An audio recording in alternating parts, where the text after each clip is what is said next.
petroleum, and we're committed to the delivery of quality and innovative products and services that enhance customer experience. With great pride, we dedicate these awards to you, our valued customers. Thank you for your unwavering trust and loyalty to the Total Energies brand.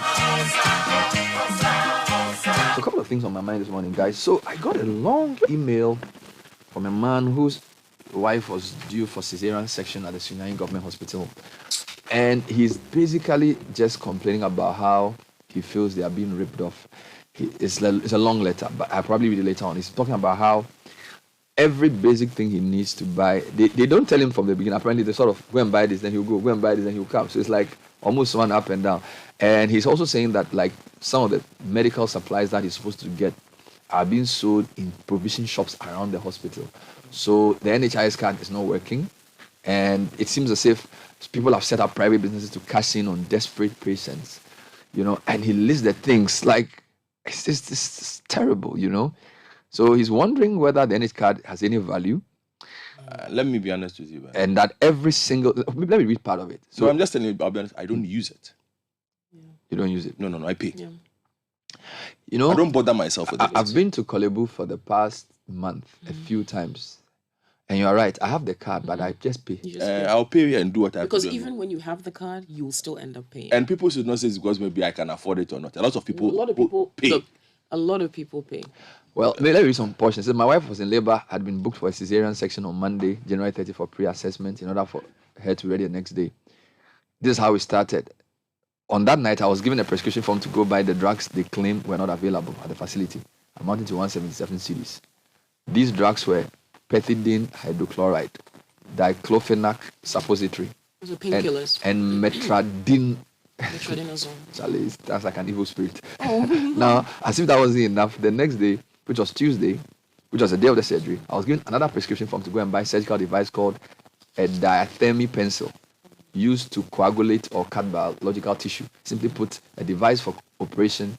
And this time around, guess what? I didn't go outside at the facility, but right there in the hospital premises, a shop meters away from the labor ward, which is meant for provisions, was where they were selling this diathermy pencil. A diathermy pencil in a provision shop? Sounds funny, right? Well, this device cost 65 cedis. Later bought another pethidine upon request for 60 cedis. Apparently, my wife had to be taken to theater. I was told by one midwife to buy 2 rubber mats, 50 cedis. One for my wife, that for my baby. According to this, to protect her from da.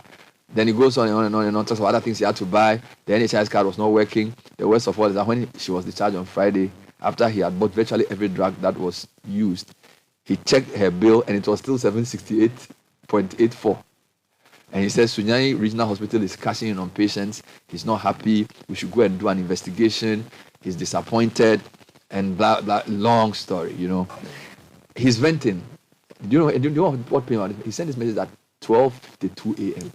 So I saw it's Charlie. What is keeping the man awake at 12:52 a.m.? Sending a message about his wife, but thankfully they have a baby. The wife is alive, and we are. You get me? But as I write this piece, I'm still buying sterile surgical gloves, plaster, spirit, and gauze for the treatment of your wounds. Then he says, "Lord have mercy." He doesn't have his name, so I'll say 2 things. Thank God that your wife is alive and strong, because there are some people who don't even get this in Ghana. There are some hospitals that when your wife is pregnant and you go, you don't even know she's going to come out alive. Now, that's not to say you shouldn't expect better. So yes, we have to deal with the Sunyani Government Hospital and other hospitals for the inconvenience they put patients through. But we also have to be grateful that the doctors were able to help her, or the midwives or whoever, for her to have the baby soundly. And whatever is keeping you awake at 12:52 a.m., hopefully you will have happier days as the child grows. But we'll deal with this issue. So let's start with the headlines, guys. Sorry, I started the morning with this. No, it's important. It's important. I'm sure if you have a chance to speak to the hospital, and probably most of the public hospitals,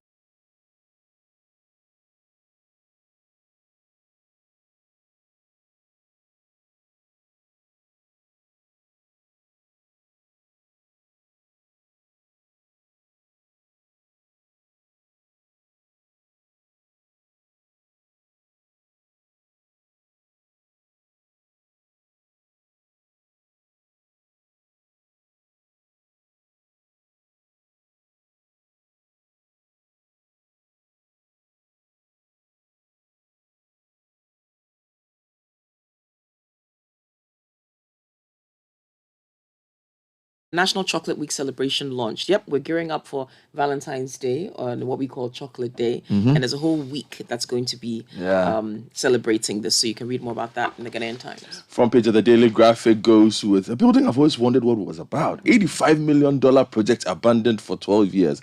It's the 17-story towers. I'm sure you've seen that building next door to the Palm. Yes. Due to funding and litigation, there are two stories here. The Pentecostal and Charismatic Council have a message to the government, or for the government. Downsize government, cut cost. That's what they are saying. Ghana close to 50% cocoa processing target. Kojapon Nkrumah has this message. And EC to lay new CI before Parliament. All right, the Business Finder front page. U.S. initiative to drive industry. Ghanaian startups in climate, technology, and innovation space are to benefit from this. And review domestic air travel service charge upwards. Wow. Ghana's vegetable exporters shine in Berlin. Well, that's good. Read more in the Business Finder. Front page of the Anchor newspaper. AMA task force unleashes violence on traders. Public condemns inhumane action. And then also on the front page, Ghana's hub of oil, gold, and cocoa denied cabinet portfolio again as Mahama NDC baits Western region with juicy promises. The Chronicle front page, NDC warmonger surrenders to police and he's expected in court today. Also, Puni's trial has not delayed for 6 years. All right.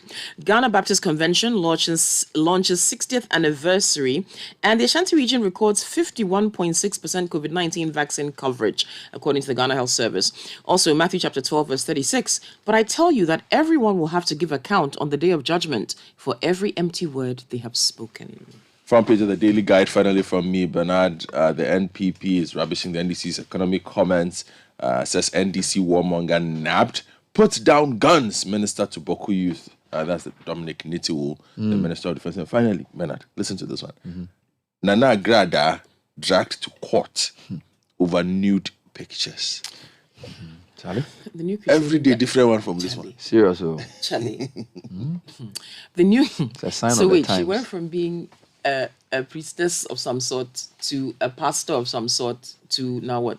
We'll find out. Okay, the new Crusading Guide front page has many headlines, but I'll just do the big one. MPP condemns NDC's violence agenda, demands prosecution of Swami Youth Organizer. And you can read other stories in that paper. Let me take you online, citynewsroom.com. Lots of stories this morning. Auditor General did nothing wrong by publishing COVID audit. This is a veggie. There seems to be a standoff between the Attorney General and the Auditor General, which is funny because yesterday the graphic was praising the Auditor General for work he's done. Now the AG says the COVID report was prematurely published, but the Finance Committee, Public Finance Committee chair says he's not having any of that. Other stories have taken the best decisions for NEDCO according to the MD. Treat perpetrators of Boko conflict as criminals. This is neutral to the military. And as I read, publication of COVID report expenditure unconstitutional according to the AG. And then those are stories, a few more stories on that website as well. Minority condemns Reverend Kusi Boateng's suit against Ablakwa. Illegal miners dig 5 meters close to Accra Kumasi Highway at Osino. And then, meanwhile, a Nyinam youth clash with police over arrest of illegal miners. So this is really getting, Meanwhile, the AOMC say gold for oil will lead to arbitrary selection of bidex. It's an unfair practices. I'll bring you this story. My John Online is leading with the AG's views on the audit report. He says, unpublish the premature COVID report. I wonder how you unpublish a report that's already gone out. Atufosin is also speaking. He says, I hold no grudge against colleagues who protested my leadership. And then DDEP, we are testing Oforiates Christianity, individual bondholders on call for exemption. So this is, Charlie is gone all the way. And Tamamoto is gone. Apply common sense when driving. Experts tell drivers. Yesterday, a friend called me and said people cross the Tamamoto with reckless abandon.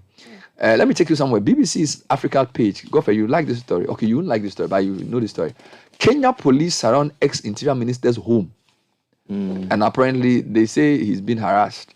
I think there's a new law. So that's something we should keep an eye on. City Business News, airport passenger service charge is inadequate, according to the Ghana Civil Aviation or Ghana Airports Company. They're saying the amount we pay for domestic travel on service charge is too low. So we should review it. Let's get into the details. Okay, well, can we start with Christian Achu? Now, in the Ghanaian Times, Achu's still missing after Turkey earthquake. It's a question they're asking. Ghana international Christian Achu Chasam may still be buried under the rubble in the earthquake that occurred in Turkey on Monday morning. This conflicts with earlier spine-tingling reports that suggested that the Hatayspor of Turkey winger had been found 26 hours after the 7.8 magnitude quake that brought down thousands of buildings and killed about 11,000 people in several Turkish and Syrian cities. Now, the vice president of the club, Mustafa Uzat, had earlier told Radio Gol that Achu had been pulled out of the rubble after hours of uncertainty and whisked to hospital. Now, he insisted that in an interview with BN Sports on Tuesday, that several players and officials, including the talented Ghanaian winger, had been rescued from the rubble. Somebody told us This was followed by information from the Ghana ambassador to Turkey, Francisca Ashiti Oduntun, that she had been assured by the Ministry of Foreign Affairs in that country that he had been found, rescued, and sent to a medical center because he was found with injuries. That thrilling piece of information brought huge relief to the nation and the family of the player. But just as Ghanaians were thanking God for what many described as a huge miracle, there was another update from Hatayspor. They said that he's still unaccounted for. According to the club, he could not be traced at any of the hospitals treating earthquake victims. They added that the one who was earlier alleged to have been retrieved was actually not Christian. It's a really disconcerting story, disturbing. and now we don't know what to make of it. Let me take you to page 16 of the Daily Graphic, where the Pentecostal and Charismatic Council, they are making a call on the government. Reduce size of government, hold a meeting on the economy. Yes. And let's get things going. The Ghana Pentecostal and Charismatic Council has said there's an urgent need to downsize government machinery and cut down expenditure to build confidence to address the country's economic challenges. The ecumenical body also emphasized the importance of the government demonstrating a strong sense of burden sharing to encourage key bondholders to fully accept the domestic debt exchange program voluntarily to help the country make its debt sustainable. Quote, this should include the government explicitly and verifiably cutting down on its expenditure, including reducing the size of government, among other areas. This is very critical to encourage the buy-in of the public. And this is part of a communique issued at the end of their conference of heads of churches and organizations. Will the government listen? That's the big question we should ask. Now, a few stories. Public Accounts Committee chairman is reacting to the AG. So let me start with the AG, which I thought was an interesting story. So the Attorney General is basically saying that the Auditor General's publication of the COVID expenditure report is unconstitutional. So Attorney General says that the publication is premature and unconstitutional. In a letter to the Auditor General, the Attorney General said Article 1875 of the Constitution mandates the Auditor General to submit his report to Parliament and in that report draw attention to any irregularity in the accounts audited. He added that the Article 1876 requires that Parliament must then debate the report and appoint, where necessary, in the public interest, a committee to deal with matters arising from it. According to the Attorney General, it is only after satisfying the constitutional requirement of submitting the Auditor General's report to Parliament, the subsequent debate by Parliament thereon, and the conclusion of the work by the appropriate committee that the report of the Auditor General will be considered final and relevant actions taken. You know, a lot of people complain that by the time the report gets audited at the Parliamentary Committee, it's so long ago, people have forgotten and all of that. So I felt that I don't know whether this report was leaked or whether it was sent. Some people even feel that this report was part of the conditionalities for the IMF deal, the audit of the COVID expenditure. So the Auditor General, Attorney General, is coming on a legal point. Okay, what's Aveji saying? Aveji is the chairman of the Public Accounts Committee. He has defended the Auditor General for publishing the report. Now, Mr. Aveji, let me go to Aveji. In an interview with Reuters News, he insists that the Auditor General did not breach the law as alleged by the Attorney General. He said Article 1875 mandates the Auditor General to submit to Parliament government's audited reports not less than 6 months after the end of the work, which the Auditor General has done and fulfilled that provision of the Constitution. He stressed that the Auditor General only executed his constitutional mandate by publishing the report and admonished the Attorney General to take measures to amend Section 23 of the Audit Service Act to ensure that the publication is done after the report has been debated by the Public Accounts Committee. But until then, the Auditor General is only carrying out his constitutional mandate. So the sticky point is whether the debate ought to have happened before the public should see the report. The Auditor General just went in compliance with the law. The Constitution said he should submit the report to Parliament, and he did that. The Constitution also said he should publish the report, and he has done that. We should look In fact, out the for... law says that the same moment that he submits to Parliament is the same moment that he publishes publicly. But my point is, what's the point of all this? What do we want? We want to see it. So this unconstitutional thing the Attorney General is saying, whose ox is being goaded? People have wasted our money that we want to catch them. Then you are saying that we shouldn't. What? It's like Nick speaking constitutional. I said we've heard him. We've heard him. Our money is into the tune of 3 billion something, which we are going to beg IMF for, has been taken. Then you say we are constituting. Charlie, we shouldn't be doing such things. You should have published it. Meanwhile, the OMCs are also not happy with the gold for oil deal. Really? Yes, the Association of Oil Marketing Companies say the government's attempt to import oil under the gold for oil policy must be done in a balanced manner to avoid any form of discrimination and ensure fairness to all licensed parties. The association, in a statement, described as unfair the distribution of the products to some selected bidders, adding that it does not augur well for market fairness. Quote, "We note that the declared fact that the imported quantity of products under the Gold for Oil program is inadequate to meet the monthly consumption of the country. And the indication is that BOST is compelled to restrict distribution of the product to selected bidders to the exclusion of others, notwithstanding that the product is bought and imported with the public funds. This does not augur well for market fairness." So basically, Ididija has come into the thing. They are saying it's an arbitrary mechanism and they need more transparency in the way these BDCs are selected. Okay. Well, speaking of fuel, you'll like this story, Bernard. Now, in the editorial of the Business Finder, UG's plastic waste to fuel project is a huge innovation. Now, they've been converting plastic waste to fuel. This is huge. It's great. The Institute of Applied Sciences and Technology of the College of Basic and Applied Sciences at the University of Ghana, Legon, has begun turning plastic waste into 3 different kinds of fuel. It's producing petrol, diesel, and gas from the plastic waste. Go UG! This is done by reprocessing them into high-value fuels and chemicals for households or small running engines. Professor David Dodu Ahin, who's the director of the institute, told the media during a workshop that the initiative is at a stage that needs more funding for upscaling.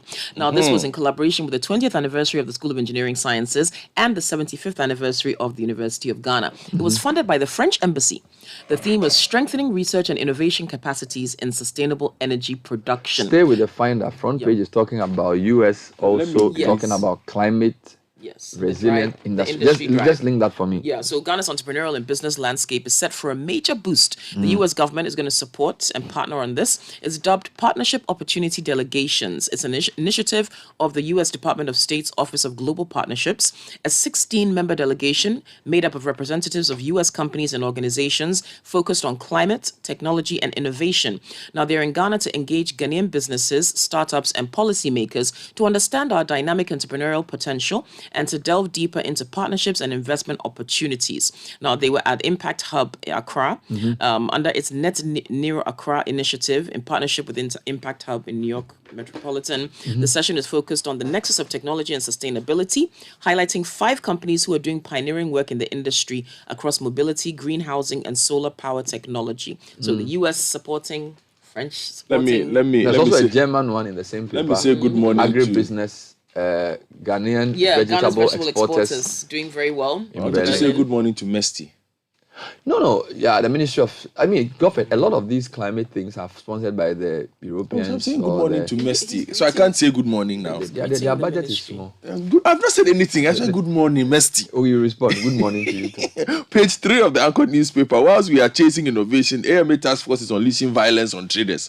According to the paper, anyway. Charlie. Ghanaians are enraged over the inhumane and unprofessional manner the AMA task force is handling an ongoing exercise at the Agbeblushi market to ward off traders who have displayed their foodstuffs on pavements and streets in the city as part of a sanitation campaign. What would have been a smooth exercise has turned out to be chaotic, with the task force led by AMA environmental health officers and traders engaging in fisticuffs in the full glare of the public. I've seen videos and pictures of this. Where is the Greater Accra? I went to. Are you still looking for him? I went to Aboloshi last week. At the height of Henry Quartey's work, Yes. not only was Old Fadama cleared, Yeah. the trucks that were littering the roads had all moved. Oh, they are back. I went there drove through last this week, morning. and the trucks are all there. I drove through there this morning. So Henry Quartey, please come back.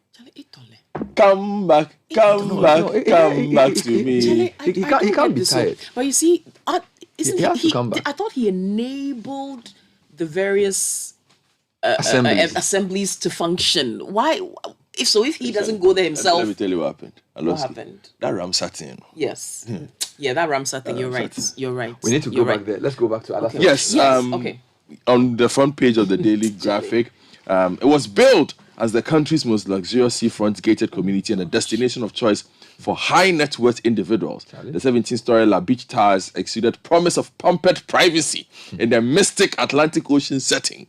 After an artist's impression of the project was unveiled in 2011, by nearly 12 years on, the highly anticipated sanctuary for luxury home lovers, which sits on the 7-acre seafront, is gradually deteriorating. And according to the story, an audit of the structure shows that large sections of it have deteriorated. Yeah, and according to it, to the sea, right? yeah, in 2011, a 4-bedroom apartment there was costing $579,000 for the city view on the first floor, while an ocean view on the 17th floor was priced at $634,000.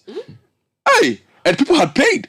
What? Yes, according to the story, the initial booking amount was 25% of the price, to be followed by 15 equal monthly payments of 4% and a final payment of 15%.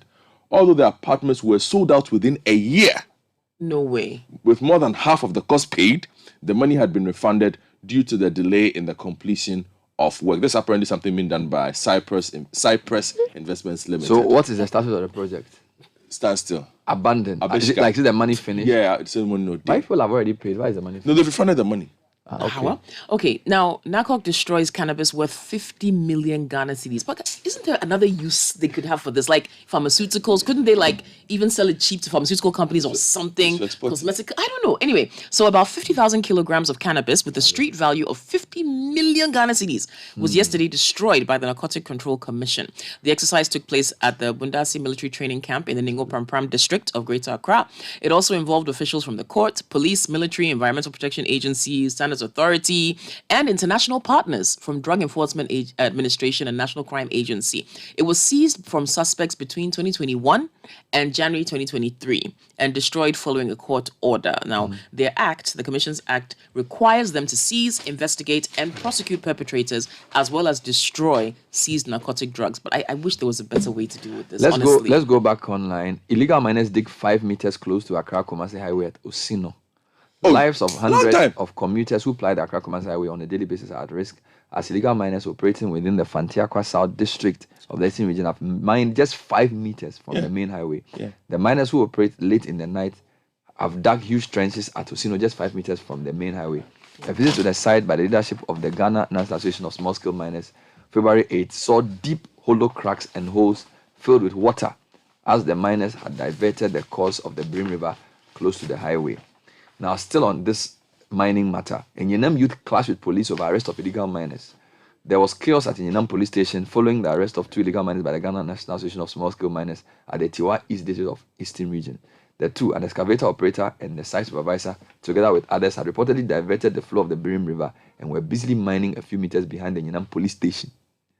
You see, Bernard? They were busily mining a few meters behind the Enyinam police station. When they were nabbed, the national executives of the small-scale miners, together with the task force, marched the suspects to the police station to hand them over to security operatives, but were met with fierce resistance from other illegal miners in the community who had massed up at the police station.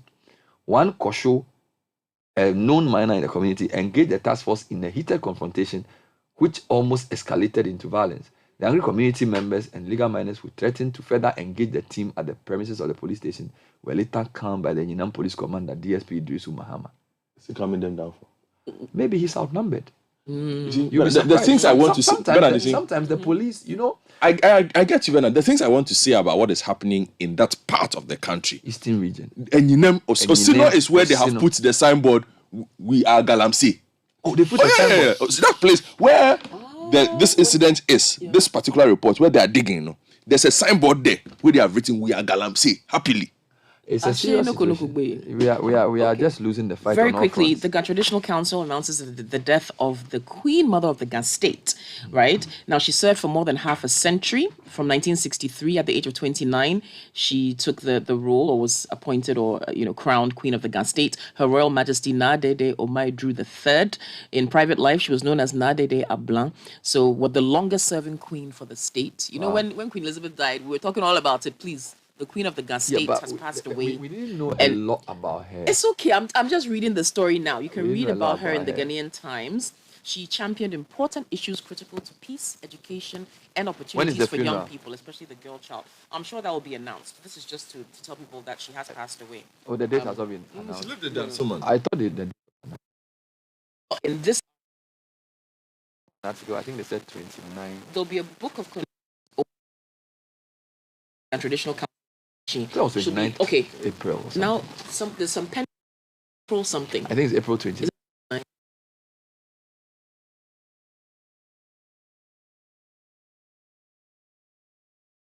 But review a lot more stories we couldn't review, but there's more time as the show proceeds.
importation of second-hand goods. And cybersecurity firm eCrime Bureau urges businesses to invest in cybersecurity in order to protect them from attacks.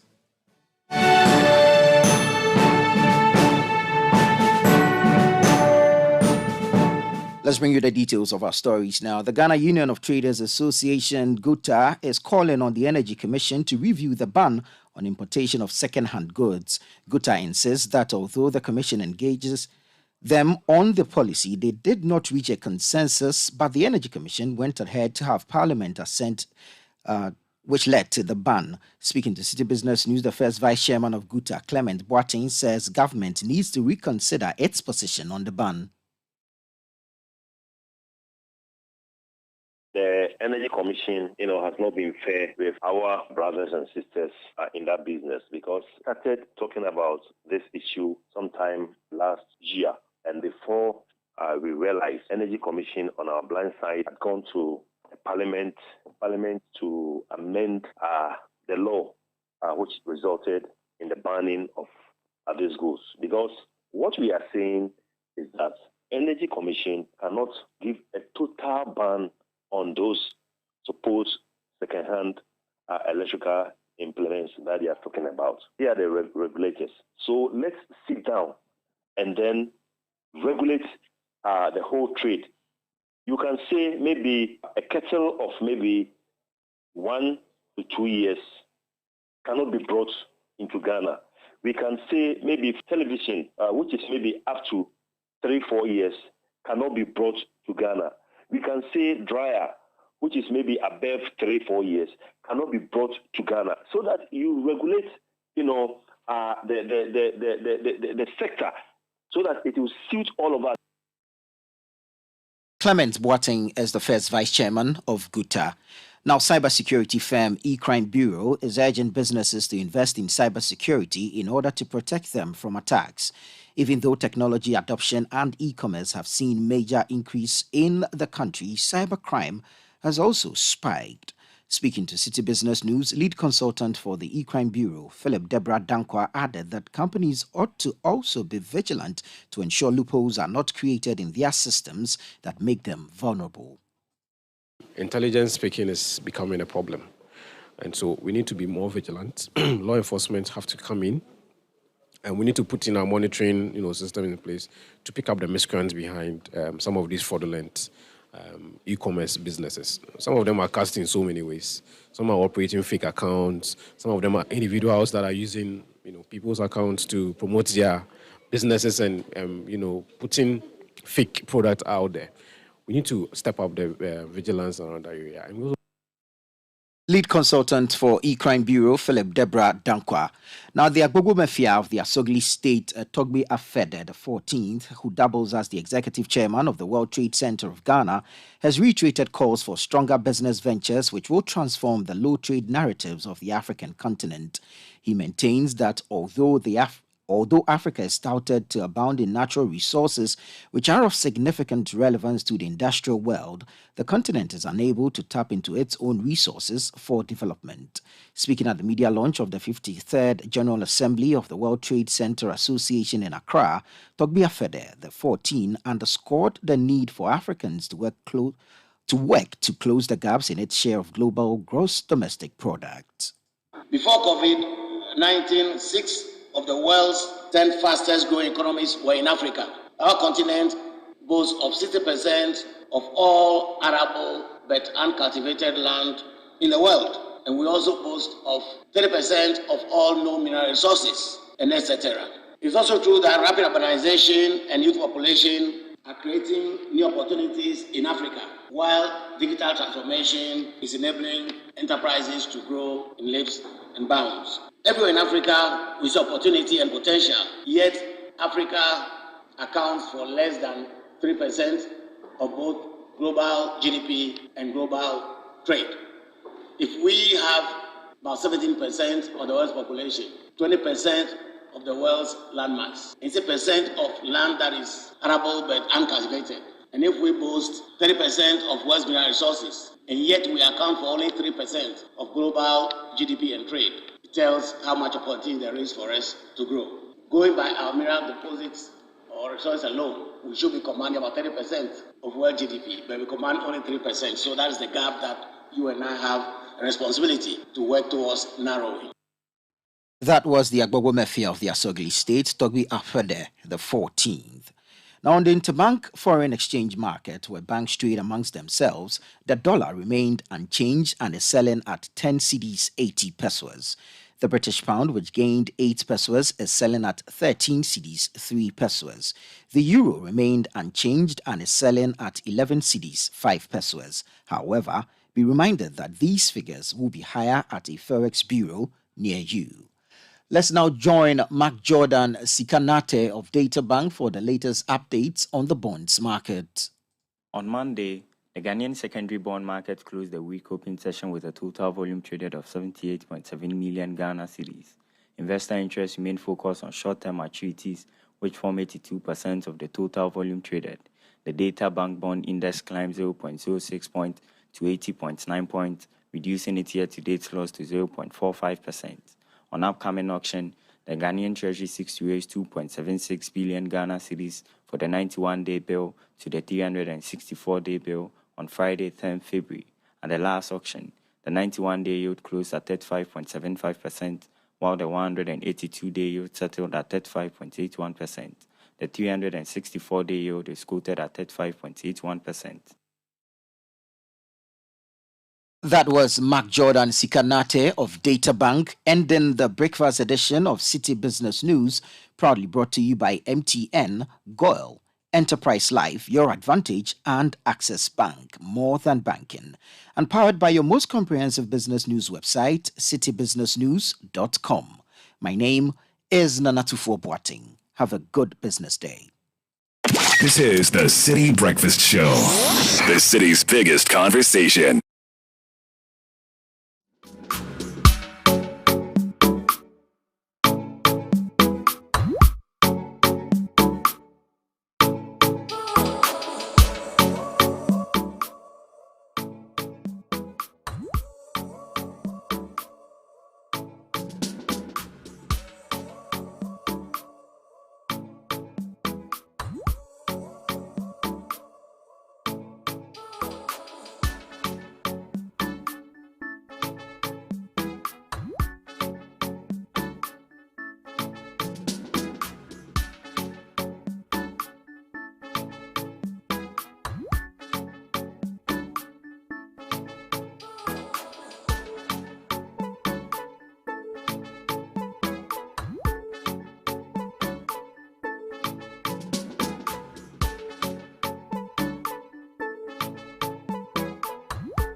The NACOB will destroy 50 million cedis worth of cannabis.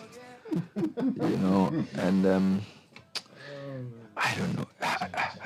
I don't know how to approach the subject, because there's a case to be made for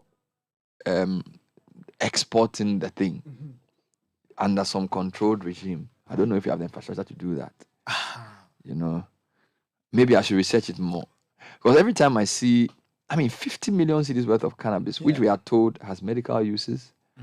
We are told industrial use. Yeah. So why aren't we developing the value chain?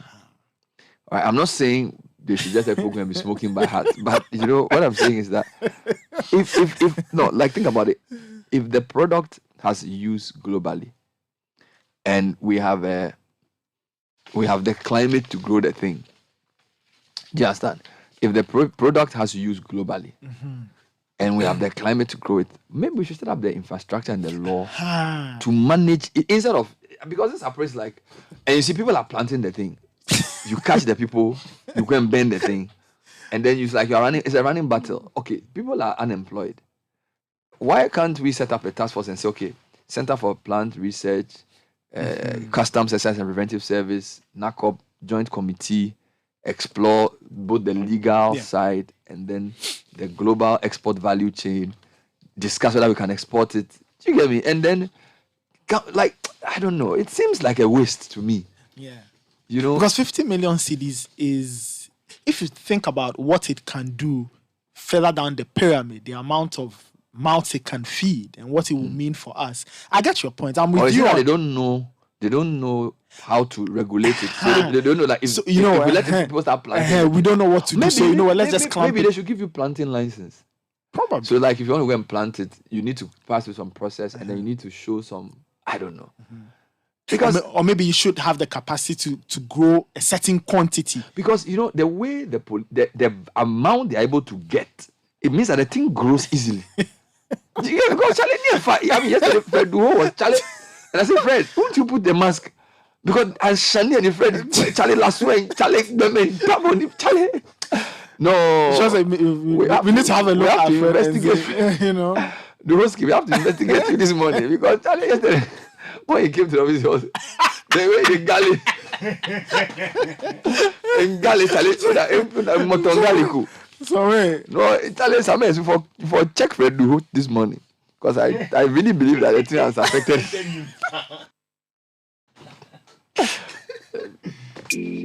Anyway, so it's 50 minutes past 7. You know, the kickoff is brought to you by Shell Fuel Super Save, Shell Fuel Save Diesel, and Shell V Power. Fuel designed to last longer. Now, the triple action formula of Shell Fuel Save improves engine efficiency, prevents deposit buildup, and protects your engine from wear and corrosion for extra clean, extra protection, and extra savings, giving you extra kilometers out of your drive.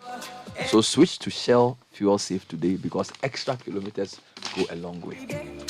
The segment is also brought to you by Leshehu. If you're a private school, you want to buy a school bus, talk to us. We can give you a school bus loan. It's competitively priced and it's amazing. Call 057-411-7851. His name is Michael. Tell him, hey, Michael, I want the school bus loan. The number again, 057-411-7851. Leshehu, let's improve life.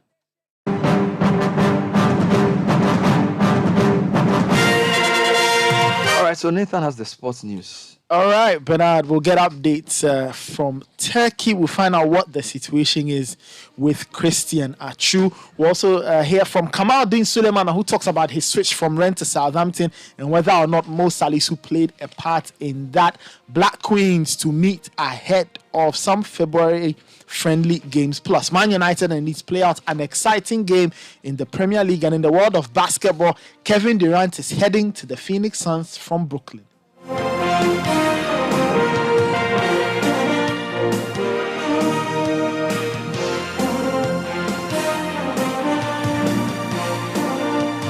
And it's another morning and more uncertainty surrounding the status of Ghanaian footballer Christian Atsu. Yesterday, late in the day, the story was that Christian Atsu, according to Hatar Sport, had not been found, contrary to widespread reports that popped up earlier in the week. Now, 24 hours after the news broke that Atsu had been found, sporting director of Hatar, club doctor of Hatar Sport, Kube Kavechi, was telling Hurriyet Turkey, a media outlet, that was not the case and that the player cannot still be accounted for. Now, this leg of the update corroborates what Machu's family has said, that they've not heard from him. The club says they haven't heard from him either. His agent also says they are yet to hear from the player. So we wait to see what exactly the story will be going forward. But let's hear from one of Christian Atsu's teammates, Sam Adekube. He plays for Canada and he plays for Hatar Sport, and he's been talking about the uncertainty surrounding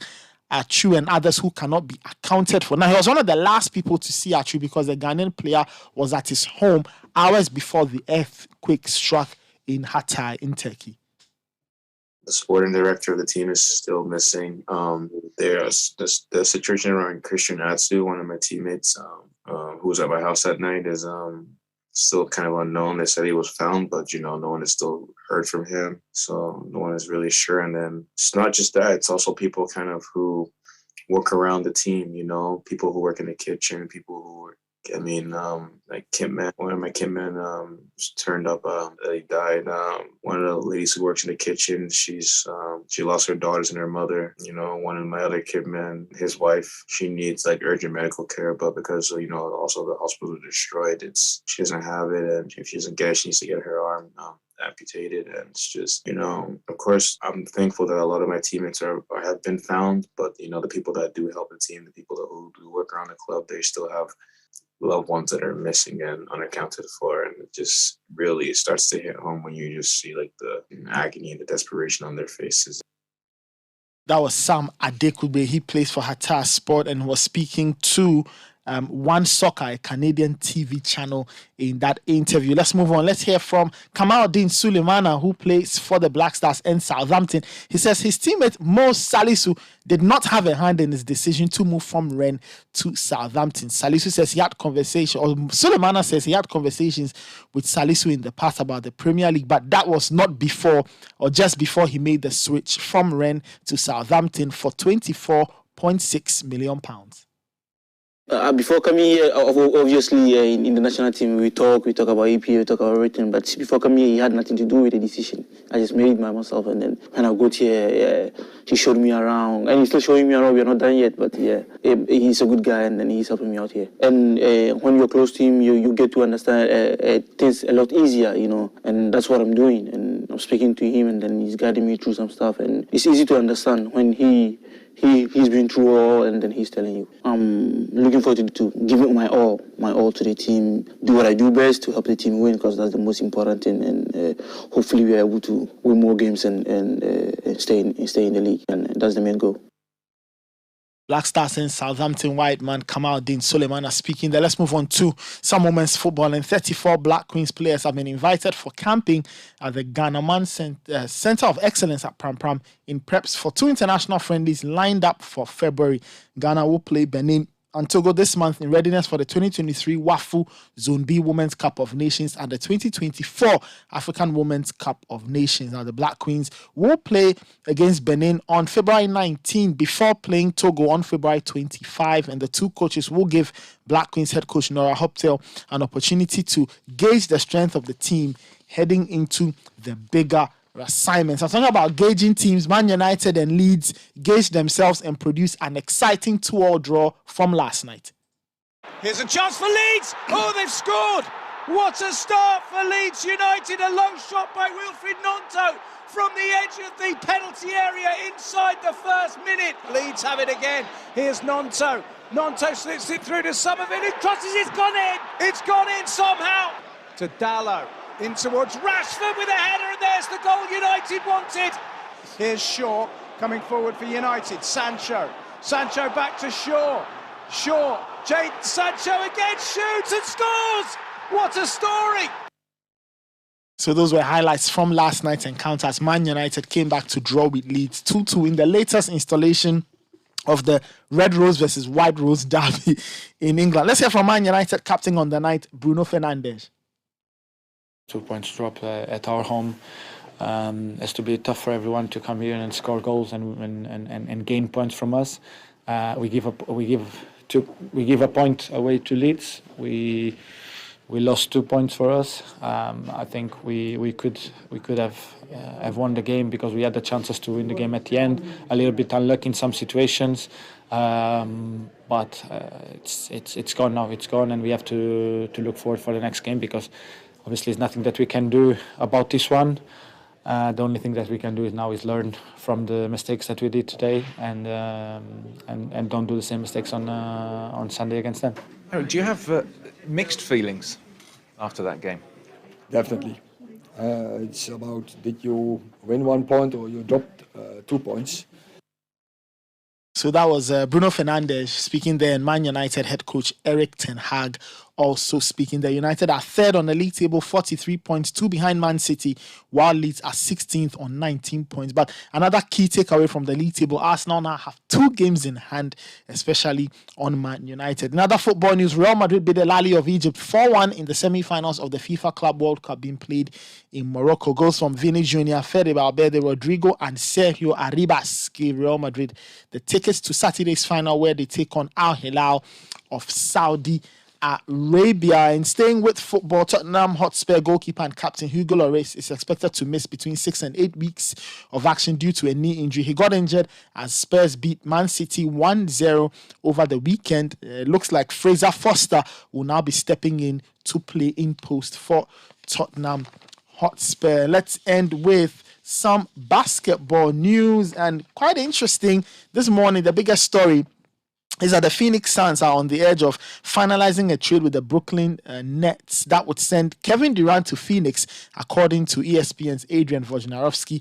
Now, Wojnarowski is reporting that the Suns are sending Mikal Bridges, Cam Johnson, Jay Crowder, and 4 first-round picks and a 2028 pick swap for Durant and TJ Warren. Durant wanted to move. A new owner, Matt Ishbia, pushed to get the deal done on the eve of the NBA trade deadline. In English, that's equivalent to the transfer window in the NBA. So Kevin Durant is coming back to the West Coast. He's going to play, or to the Western Conference rather. He's going to join the Suns to see if they can do better and win themselves an NBA title. And that's our kickoff for this morning, probably brought to us by Shell and Lecheho. My name is Nathan Kwa. Many thanks for listening. There's more sport on citysportsonline.com. We have more news for you in our subsequent bulletins on TV and on radio. Do have a fantastic day. Stay safe. Take care and bye-bye. Trust the process. The biggest things often start small. No matter where you are now, the most important decision you will make today is knowing where you'll be tomorrow. All you have to do is take the next step, believe in your journey, and go with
Richard Echampon, CEO of Eshdan Construction.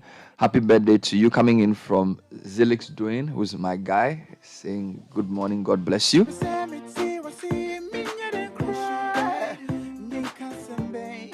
And then this one is coming from this says happy 9th birthday to our little precious princess daughter of ours, Tori Avery Nana Ayegwa Hagen. Hey, fancy people.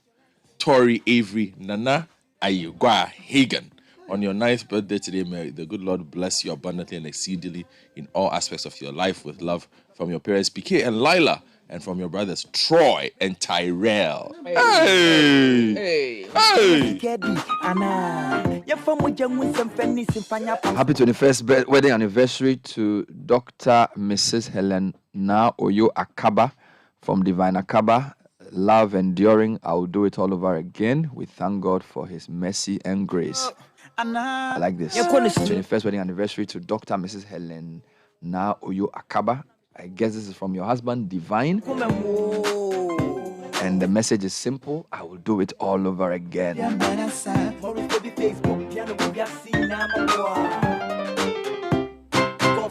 So this morning, we have only 2 questions. There are only 2 questions for the show. The first question, the answer might be shorter. Then the second question, the answer is a bit long. So question 1, where is Henry Quartey? And not because we want to say we are... Look, for me, I like the guy, and I think he's onto something good. And I'm raising the question because I think all well-meaning civil society, political forces must find a way of bringing back the Henry Quartey principle and the man himself to do what he was doing. Because I live in Accra, I saw what he was doing, I know where his heart is. He has the right. You know, when you see a politician whose heart is in the right place, it's good. I live at Medina. When I go to Zungo Junction was a nightmare. He cleared it up, right? Agbogboloshi, Onion Market moved. The guy was working. I don't know where he is, and I don't know why he's gone quiet. I can tell you. I'll come to that's question 1. Then let me ask question 2. Then we'll discuss. Question 2. Yesterday we burned 50 million cedis worth of cannabis, and honestly, the question is that the best way? You know, and that one there's a legal issues there and things. But is that the best thing? I'll ask Narcotics Control Board that. So this weed that you are burning, that people have grown, I mean, is that the only thing we can do with it? After all the research and after all the precedents, to just burn 50 million cedis into thin air and people are still living in poverty, including the people who grew it. You know, and I know there's a legal issue there and all of that, but let's explore the conversation, right? Let's talk. Let's discuss it. The fact that it's illegal to produce doesn't mean we can't discuss it. And the fact that we're discussing doesn't mean we are promoting a push to go and take it and start smoking in secondary school. But sometimes you have to be open-minded to discuss something objectively to see if this is the best way. And as I always say, discussions should start from our aspirations, and then the law is the tool to frame it. So you don't start and say the law says this, so end of discussion. No, you created the law, so you discuss what you want to achieve, and then you say, okay, how can we use the law to make sure it works? So the law then becomes the tool to bring the development, not the constraining force to scatter all discussions on any possibility. So that's the 2 caveats I have. So think about it. I'll start with question 1 though. And question 1 came up because the story you read in the Anchor about AMA people, and I don't know the details, but again, his approach was a bit different, right? Yeah. So this is AMA, not the original. That's what I'm saying. Like when he was doing stuff, he was doing. There was a lot more engagement, yes, which is what this people are saying. That there wasn't any engagement. You will not see him. His people then just don't go out and start beating people like that. Yeah. They talk to people. They go around. They announce. He's there with them. You understand? And so, read the story and then let's find out where the man is. Okay. You want to start? Yeah, read it. Okay, so on page 3 of the Anchor newspaper, it says the Ghanaians are enraged by the inhumane and unprofessional manner the Accra Metropolitan Assembly Task Force is handling an ongoing exercise at the Agbogbloshie Market to ward off traders who have displayed their foodstuffs on pavements and streets in the city as part of its sanitation campaign. The health officers, the anchor gathered, went to the Agbogbloshie yam market, to continue their special operation to drive away traders who had displayed their wares on the bare ground and at unauthorized places. Unfortunately, the otherwise well-intentioned exercise, geared towards applying the sanitation laws and making the markets cleaner and safer, degenerated into something else. The operation affected yam sellers plying their trade at Agbogbloshie, who, just like others, including plantain sellers, displayed their wares on the floor. It is unclear what triggered the confrontation, but reports say the AMA officers had tried to arrest the young yam sellers for offending the law. In their blue shirts and blue-black apparel, the officers in the process landed on the displayed yams on the ground with the offending traders, while the public looked on amazed. While some have described the act as unprofessional, others argue that these traders are too difficult and that it will take some of these confrontations to get results. Though the officers succeeded in arresting the sellers, this paper cannot tell how many were arrested and what process they will be taken through, and whether the practice can be stopped by mere arrest of these traders. The traders were led by the Metro Environmental Health Director, Madam Florence Kuchi. She was at the market to educate traders on how to maintain effective hygiene in the place. During their interaction with the traders, it was identified that some of the traders had displayed vegetables on pallets covering filthy gutters on the main road, which is contrary to the AMA's environmental bylaws. As a result, Madam Kuchi quickly ordered the AMA task force to arrest the offenders and seize their displaced foodstuff. However, this did not go down well with the offenders, and a fierce confrontation broke out between members of the task force and the traders. All right. The police also intervened, and according to the story, Madam Kuchi and her colleague Joseph Asitanga, they later reorganized themselves to carry on the exercise. This, however, drew the attention of the mayor, Madam Elizabeth Saki, who rushed to the scene to bring the situation under control. She ordered the arrest of 13 persons who were selling their foodstuffs on the floor, and she ever described the attacks as unfortunate. All right, so we're using this story as an entry point into a conversation about the apparent silence of the Greater Accra Regional Minister. And those of you who don't live in Accra, maybe we should describe the kind of thing Mr. Quartey used to do. Maybe I'll let Kofi do that later. Why we like Mr. Henry Quartey's approach, why it was working. And this was in the first term. Why you like Mr. Henry Quartey? Oh, so you never did? We'll discuss it. Oh, okay. I thought you did as well. I do. I still do like him. I like him. I haven't said I don't like it. I'm saying speak for yourself. Well, it was working for a while. Yes. At least in the first term, it worked. My counsel says I should. He had good intentions. Yeah, okay. What makes Henry Quartey different? So Henry Quartey was he was consultative. Okay, so what he would do is that he would speak to the stakeholders before he would embark. So he was a regional minister. He's a regional minister, and he brought the assemblies together. Yes. So there were a series of meetings where all the assemblies agreed on certain things they would do. Then he went into parliament and made sure that the critical caucuses also were with him. Yeah. Because they realized that what he was trying to do to decongest Accra, to stop the lawlessness, he would goad a lot of oxes.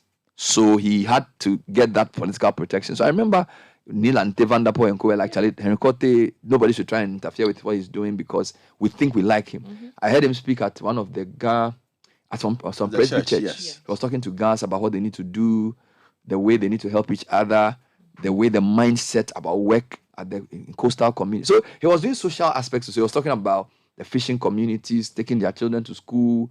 Then he had this task force that would sort of emphasize that people should use the footbridges. So in Medina for a long time, if you're driving from Redco to Firestone, Zongo Junction was just a crazy bottleneck.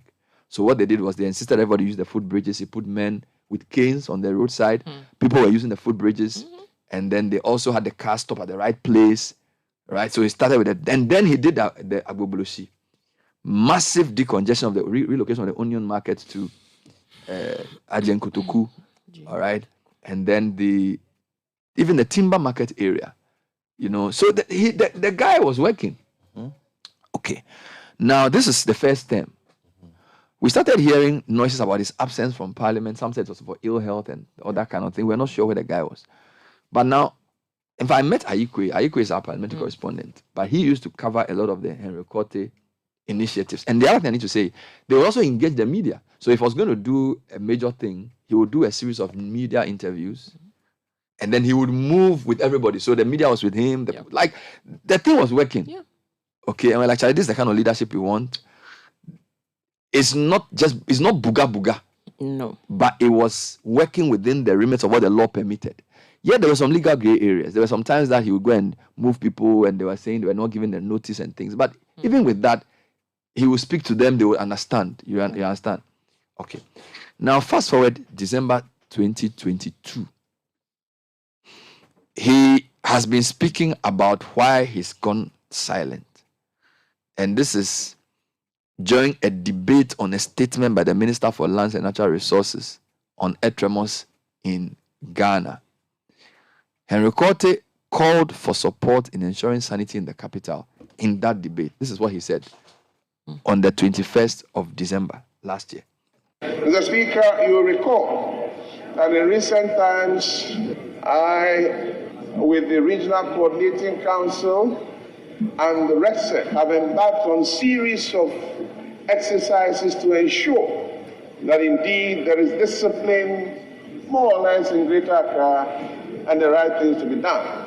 But Mr. Speaker, what often happens is that in the course of ensuring that the right things are done, you get calls from your colleagues, from opinion leaders, and it interferes with the work you are doing. Mr. Speaker, I think that with the greatest of respect, there must be a clarion call by members of Parliament, your good self, Mr. Speaker, so we get the necessary backing, assistance, and support that we need to tackle these things. Mr. Speaker, I think that if we are able to do that, yes, of course, I've already indicated that it's force majeure, but are we able to prevent some of these occurrences? Yes, I think we can, but there must be an attitudinal and behavioral changes. So even though he wasn't speaking directly about his work, he used the earth tremor point to segue into what was obviously on his heart. That when you want to do something, you start getting calls from opinion leaders. You start getting calls from your colleagues, and you have to stop. 2 days ago, my business sense was from Jean Monnet. He says, nothing is possible without men, but nothing is lasting without institutions. And that's the approach I have for many things, for even the work I do, so that human beings are the initiators of change. Human beings are the center of the development effort. But you cannot depend on one person's effort to see it through. So what you do is that you show leadership by starting, and then you institutionalize it so that even when you are not there, the thing has a life of its own. Okay, I know it's easier said than done, but I think that's the way to go. So is it Henry Quartey who missed it? Is it we, civil society, who did not support him? Is it the political party he belongs to that sabotaged him? Is it the traditional authorities that hailed him, but when he was alone, they didn't come to his aid? What happened, Godfred? I can. Are you? No, should I go? Yes. Okay. Because I want to know from your view. Because you've been agonizing over this privately. Yes. So what happened to Mr. Quartey? Well, listening to him, and this was December, you say? Yes, just last year. This was in December. Okay. So if you go back in November of that same 2022. Yes. You know, he had sounded quite enthusiastic about the work he was doing. And November is also when the Ramsa site's demolition came up and was halted. What's the background? What's this Ramsa site? Now, if you would recall, the Sakumo Ramsa site has been a part of the country where on this show we have spoken a lot about. It's been encroached upon. It's been encroached upon significantly. Now, from as far back as last year, Mr. Quartey had issued warnings that he was getting there. Because if you recall, we spoke about CSIR lands here. He went there and cleared the people on this, the encroachers on the CSIR land at the time. That was in June of last year.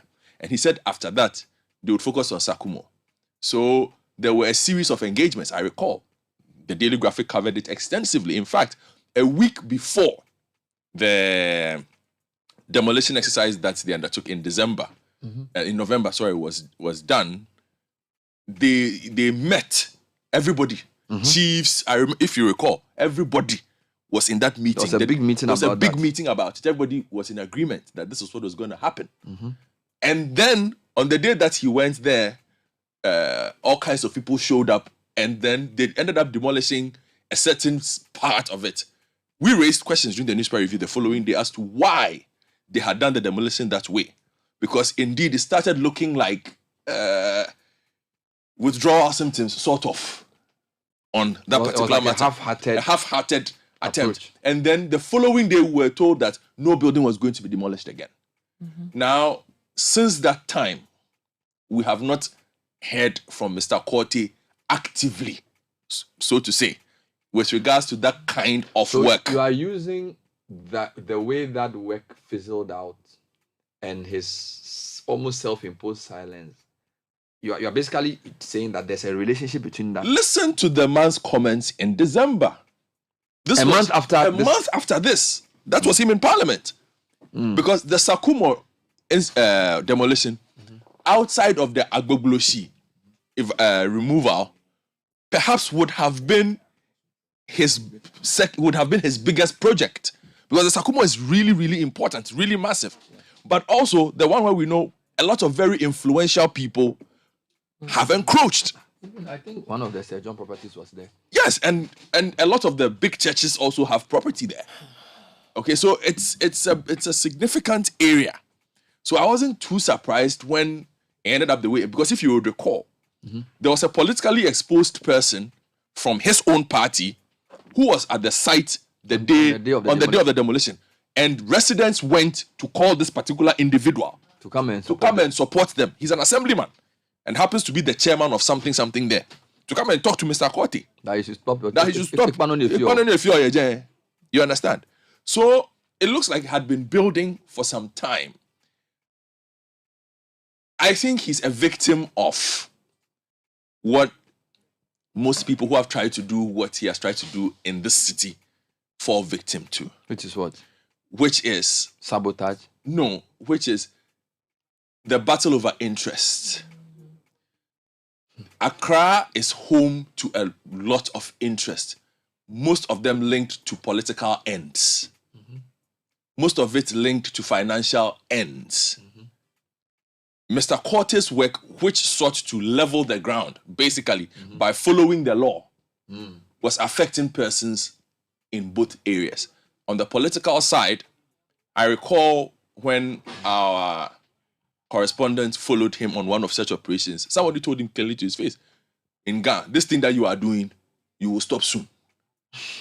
And he asked him, am I the one you are talking to? Ordinary citizen. I don't know, he said, this thing you are doing, you will stop soon. Said it in Ghana. Yeah, in Ghana, that you will stop. Obakpa. You will stop. Wow. Yes, because these are masses. These masses mean something for the political class. Agitating them over a period is fine. But once it gets to a certain point and they apply their pressure, depending on if the people behind you, and it's one thing you had always asked for Mr. Quartey, that the political class should not look at votes when it comes to what he is doing. Just support the man to do the work, so long as you know it is right. Let me push this a bit for you. Let me ask, is the interest you talk about, was he damaging the interest of the political class or of ordinary people? I'm asking this because some of the things he did, so you go and decongest a market, you go and ask people who are selling on pavement to move, you go and move onion sellers to a different location. It seems to me it's ordinary people who are being affected. So are you saying that it was when he moved the thing to a higher level where economic interests like property owners in Ramsa side got involved that they then decided to sabotage him? But when he was dealing with the poorer people, we were all hailing him because the people who are being taken out didn't have a voice. But as soon as he started touching people who have a hotel here, a church there, then they began to mass. Is that the point you're making, that the opposition to him became... It had always been there, but it became forceful once it started affecting PEPs. Politically exposed people? Yes. So you think that it wasn't because the politicians felt they would lose votes, it was because politically exposed people were directly being affected by his work? Certainly. Because in the past, mayors have been sabotaged by the view that, if, for example, you go and clear Agboboloshi, or you go and clear Kantamanto, or you go and clear Abosiokai, politicians are looking at votes. Yes. So typically they'll say, if you move them, it will affect our votes. Yes. But you're saying that in this case, it was not even the vote. It was more the issue of my house, yes, my land, because my store. The reason, and I can explain why I make that assumption. I make that assumption based on the fact that he was able to do agbobuloshi successfully. Something that nobody has been able to do. People have tried. Yeah. He was able to begin the process and end the process. Now, in our experience as journalists, most of the time, the agbobuloshi relocation project stalled simply because people threatened that if you remove us, we will not vote for you. It will cost you. And he still did it. He still did it. So you are thinking that he passed the test of they will vote for me, they won't vote for me. Yes. The main problem was the heavyweights. The one you talk about, I don't experience it. The Zongo Junction. But it's even better still. Because even now, I don't know how it looks like. I don't use that route. People still use the footbridge. And I still see some of the people stand there. Yes. Because in the past, it was just chaos. But now, even though the trotters still misbehave, people still use the footbridge in large parts. Yes, and normally you will not get too much support from the system once a mass of people start complaining that you are making us, you are inconveniencing us. This thing you are doing it's affecting economic activity. We are small traders. He went past that. So it means what you are doing is you are taking us into a class discussion now. You are saying that. Of course, I've always said this. The lower classes, even though we blame them for a lot of the problems, when the leader wants to do the right thing, eventually he uses the forces of media, parliament, military, police, and they force them to do what has to be done. Yes. Okay. But when the political class are the criminals or the corporates, then they dare. But so that's the argument you are making. That's the argument I'm making. So you are saying that our problem is not ordinary citizens who are lawless. Our problem is politically exposed wealthy people who have interests. And that is the point. As against lawless. Because who are both lawless and have interests. Because the last two, and just okay, I'll let you come in. The last two demolitions that he did, the major ones, was the CSIR reclamation.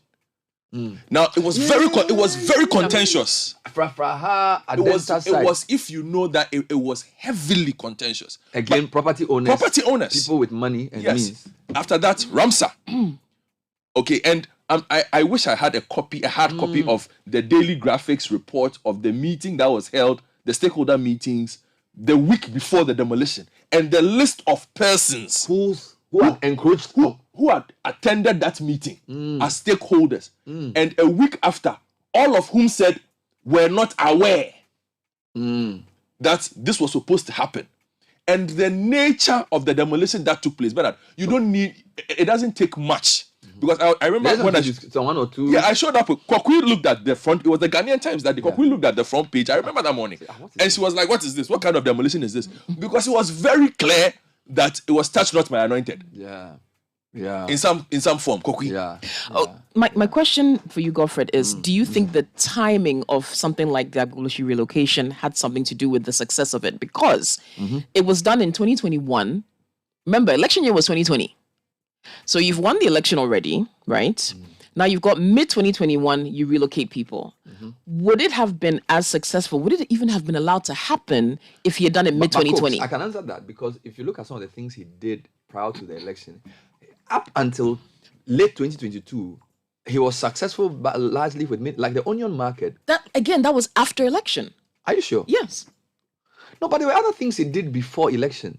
Because that was huge. That was major. Yeah, then of course it was a build-up because like for example, Operation Clean Your Frontage. In the first term, they got it through. Operation Clean Your Frontage wasn't the task force we just saw a few months ago that was see, I don't want to I don't want you to reduce his. No, I'm not reducing it. I'm asking if he thinks the timing is a factor. The timing of the operations is a factor. He started his campaign. He did. Yes. True. So that I'm saying don't use the Agbobuloshi. Agbobuloshi may be the poster child for his work. No, it's just a question. He's done a lot of things. He's done a lot, but I'm just asking: do you think sometimes timing has something to do with it or not? We saw the task force. Remember, we were all sitting here. We saw our cameras went to cover it. People all dressed up, uniformed, go out there. It fizzled out before it could even start. Even in COVID time, a lot of the things that they were doing with the spraying and things, he was a guy behind it. Yeah. So COVID time, who was? We were all at home. Yeah, but I'm saying that COVID was even pre-election. Yeah, but what I'm saying is that the kind of things he did within the Accra decongestion space were not all post-election. I agree with you. I know that which one was the most significant. And look, for me, I think Godfrey's thesis, which I think we need to explore, is that when ordinary citizens offend, and Mr. Quartey tried to get them to conform, he was largely successful. When business, political interest, and people of means are the ones who are offending, they sabotage him. So let me flip the question to Ghanaians. The question is, what do we want? Because we say we want good leadership. We say we want things to get well. We want things. I mean, people complain about motorway. Yesterday, a friend called me around 5 p.m. and said the motorway was a disaster because people were just crossing and cars were knocking people down, and he was wondering why there was no security. So people want better leadership. Do they only want it when it affects other people? And the other question is, why is there not an uproar over Henry Quartey's sabotage? If indeed where is the civil society noise? Where are the chiefs? Where are the pastors? All the people he met Where are with, the business people? All of us who, like, if there's traffic and if Accra is congested, we all suffer for it. So all of us who benefited from his work, why are we kept quiet? Where is the pressure group that's saying, bring back the same approach? Because it was working. We all hailed him when it was working. So why have we kept quiet? You see, I keep saying that democracy is not for lazy citizens. You see, when you have a dictatorship, they decide everything for you. So you just sit at home and conform. If you have a democracy, if you don't engage the process, it will not work. Because there are so many interests that can interfere with the process. And I really want to submit, in addition to what Godfrey is saying, that the hypocritical middle class have sabotaged Mr. Quartey, or they have not helped him. The middle class who speak big English, who say they know they are right, but when they do the wrong thing and he tries to correct them, they use their powers to frustrate the guy. Number two, a lot of us who make noise that, we want the right thing to be done. We see in Ghana, this is one of the things I've noticed, and you can correct me if I'm wrong. We seem to interpret advocacy to be fighting against things. Whereas advocacy can also be fighting for things. You live in the UK. There are people whose major assignment in life is to be pro something. In Ghana, we are trained because Aluta, the government, Rawlings, Kwame Nkrumah, so we are trained to fight something. We are not trained to fight for something. And it's not the same thing, because I am saying that the same energy with which you will say no to Galamsey, no to dictatorship, no to culture of silence, you should want to say yes to Henry Quartey. Do you understand? Why can't you use the same energy to say bring back the guy? Why must it always be against? And I feel it's a mindset problem that Ghanaians must change from always fighting against to fighting for. Because we know that Henry Quartey's approach, we may not have been the best, but he was the most effective minister in the first term, or probably among the top three, in terms of tangible, visible change. We all saw it. You are not in Ghana.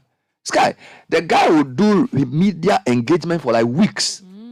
He will announce, they will go, they will talk, they will meet the groups. Even market women, they will talk and they will all speak and they will say, this is the reason we are doing it. They will do it. Let me buttress something for you. Yeah. And if you listen to the Mr. Quartey's statements after the Ramsa site issue, you'll understand perhaps where Bernard's argument about the middle class is coming from on this matter, and why I am saying this morning that is what cost him. Listen to this. I'm reading from the Daily Guide Network. The Greater Accra Regional Minister, Henry Quartey, has announced that structures cited at Ramsa sites will no longer be demolished, as institutions mandated by law makes efforts to regularize their occupancy. The minister, who made the announcement during a stakeholder engagement with some residents in and around the Ramsa sites at Community 18 in Tema Accra on Sunday, said it was imperative for a conclusive roadmap for permits to be granted for occupants, following earlier deliberations with some stakeholders from Tema and Nungwa last month. Now, that previous month's decision is what I was making reference to. They knew what he was going to do. Now I'll continue. Quote, I want to assure you, as I said earlier, that between now and when we bring the curtains down, no building will be demolished whatsoever. We realized that in the last 20 years, about 4,000 to 5,000 structures have been cited, and because they did not have the required permits, they did not pay property tax as expected. So we believe that we should have a discussion with the Lands Commission for them to regularize their stay, because they have already put up their houses there. according to the minister, though further meetings will be held between residents in the area and the Ministry of Lands and Natural Resources in the coming weeks for a concrete roadmap, no further demolition will be embarked upon as the government considered the plight of residents. Okay, quick correction from my side. So to answer your question, Kokui, Quartey became Minister for Greater Accra in the second term. Yes. So in the first time, he was national Deputy. He was a deputy minister. Interior But I mean, the Deputy point Minister. is that So just to deal with the point you were making. So thanks for the correction. Yeah. you see, that notwithstanding, while I was in the UK, I was applauding him for what he was doing. And in fact, you remember that just a couple of weeks ago, during a discussion about the reshuffle, had raised the matter that this guy was doing so much great work. Why did we allow him to perish the Not way? even elevated. Yeah, Local government. Local government. I mean, if a government is happy about the performance that he was putting out, what you do should be for rewarded him with a is higher to position. elevate him Yes. to the local government ministry so that he can expand his tentacles around the country and get the And I think the assemblies to example you work. gave was Julius Debra. He was regional minister. He started doing some engagements, and later on they made him local government minister, and then he became chief of staff. Obviously, because they felt that he was effective in the things he was doing. So the point about the political system behind him not supporting him is also as strong as the point of the middle class sabotaging him. I'll let you develop that point. Let me bring Nathan in to do tech and social media trends. But please, we want to hear from you on the Henry Quartey question and what we need to do to bring him back. All right, because some of us want him to come back. So that's the point. But Kokui, who is sponsoring tech and social media trends? CalBank. So you can reactivate your CalBank account this holiday season and get more value. The short code service, *771#, CalNet, and the CalBank app are all available to you. CalBank, forward together.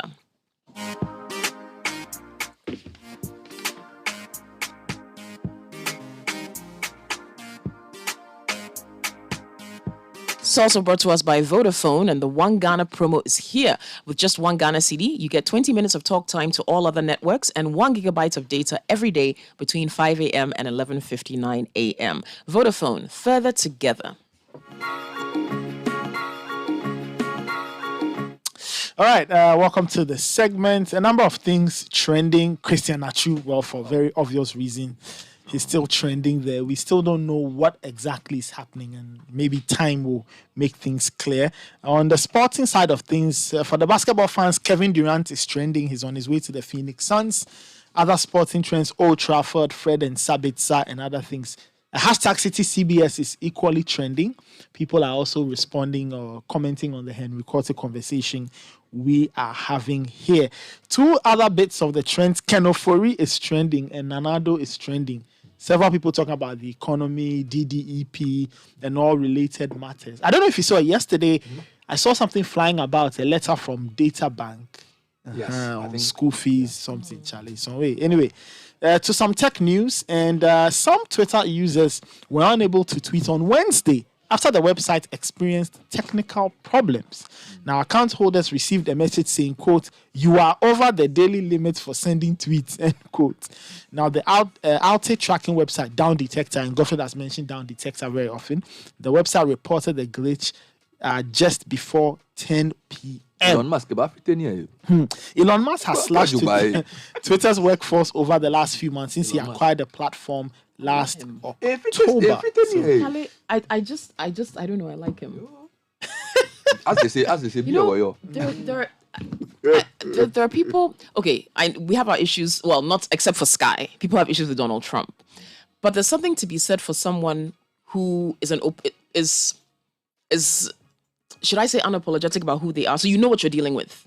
Do you understand? They don't try to sugarcoat for any kind of political reason or to this is me. Yeah. You like it, you don't, fine, but this is me. There's a space for that. Elon Musk has that. It's like, this is me. Yeah. This is what I do. He won't try and sweet talk. Why?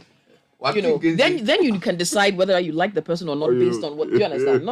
Not people who pretend. Yeah. I like those. Well, yeah. So that was the trend. Yep.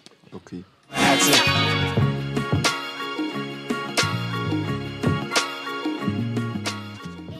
Babe, so what are we doing tomorrow? I have to go to the bank and go and pay for the stuff for my place. Then maybe back to the bank to transfer what's left to my brother. So are you serious? You're going to the bank twice in one day? Who is she? Eh? Which bank? Which branch? Oh, babe, but... Oh, don't babe me. What's her name? Tell her what? It's a new day. Make your life easy with CowBank mobile banking. Just dial *771# and just like that, your life is easy. Transfer money from your CowBank account to any other account. Do mobile money and other payments right from your bank account on your phone, anytime, anywhere. No internet, no charges. It's just that easy. *771#. Banking is easy with CowBank.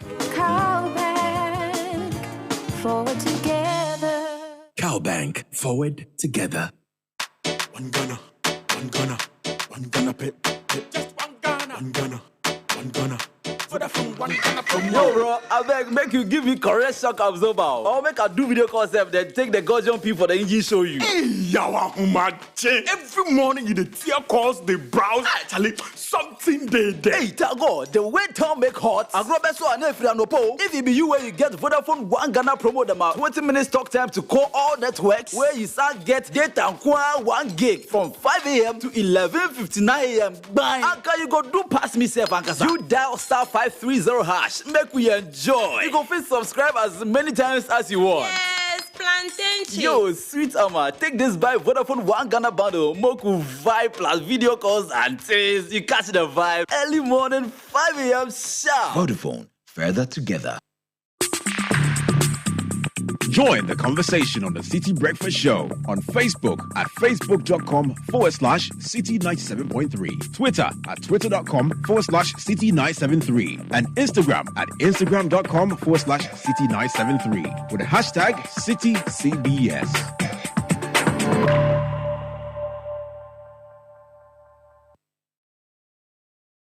Agrunayide, football from around the world.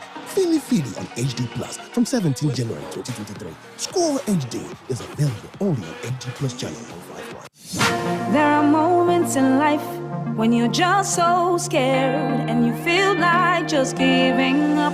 Oh, but Dino Milk is saying, we know that you can do it.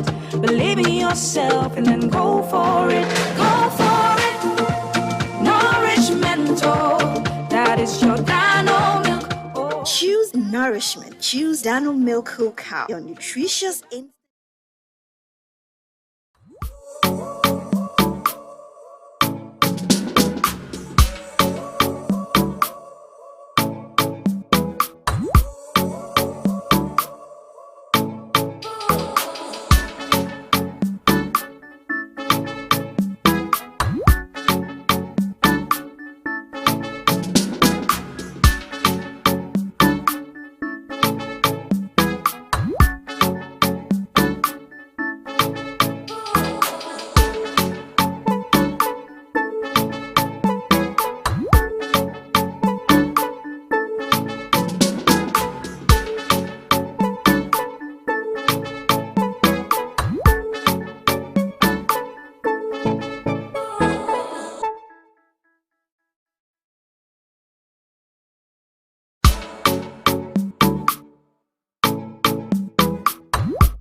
need supplies, Prospectus Ghana can help you out. They've introduced a new short code, *447 *899#. This helps parents and guardians make installment payments towards items required for their ward's school admissions. Use it. It's safe and it's convenient. Prospectus Ghana also provides a one-stop shop for all school items and is a supplier of good quality brand chalk white A4 sheets for all your printing jobs. Locate Prospectus Ghana on the Graphic Road opposite Toyota Ghana and call them on 0500 600 607. Prospectus Ghana, your one-stop shop for all school items and stationery. And are you an entrepreneur in the formal or informal sector between 16 and 55 years? Are you seeking an opportunity to fund and grow your business? Say no more. I Am Investable is here to make your dream come true. Join the I Am Investable Business Initiative now and receive up to 50,000 cedis grant, mentorship, and support to grow your business. To participate, send a summary of 250 words about your business or a 2-minute video of you telling us why your business is viable and investable. There's a processing fee that applies. So you can contact them at iaminvestable.com for more details. I'm Investable, empowering innovative businesses for growth. The rich taste of Dano milk makes a perfect combination with your tea, oats, Gary soaking, cocoa, etc. to give you that great taste you've always desired. It's a rich source of natural protein and fortified with vitamin A. It has several other vitamins and essential nutrients that keep you nourished and healthy every day.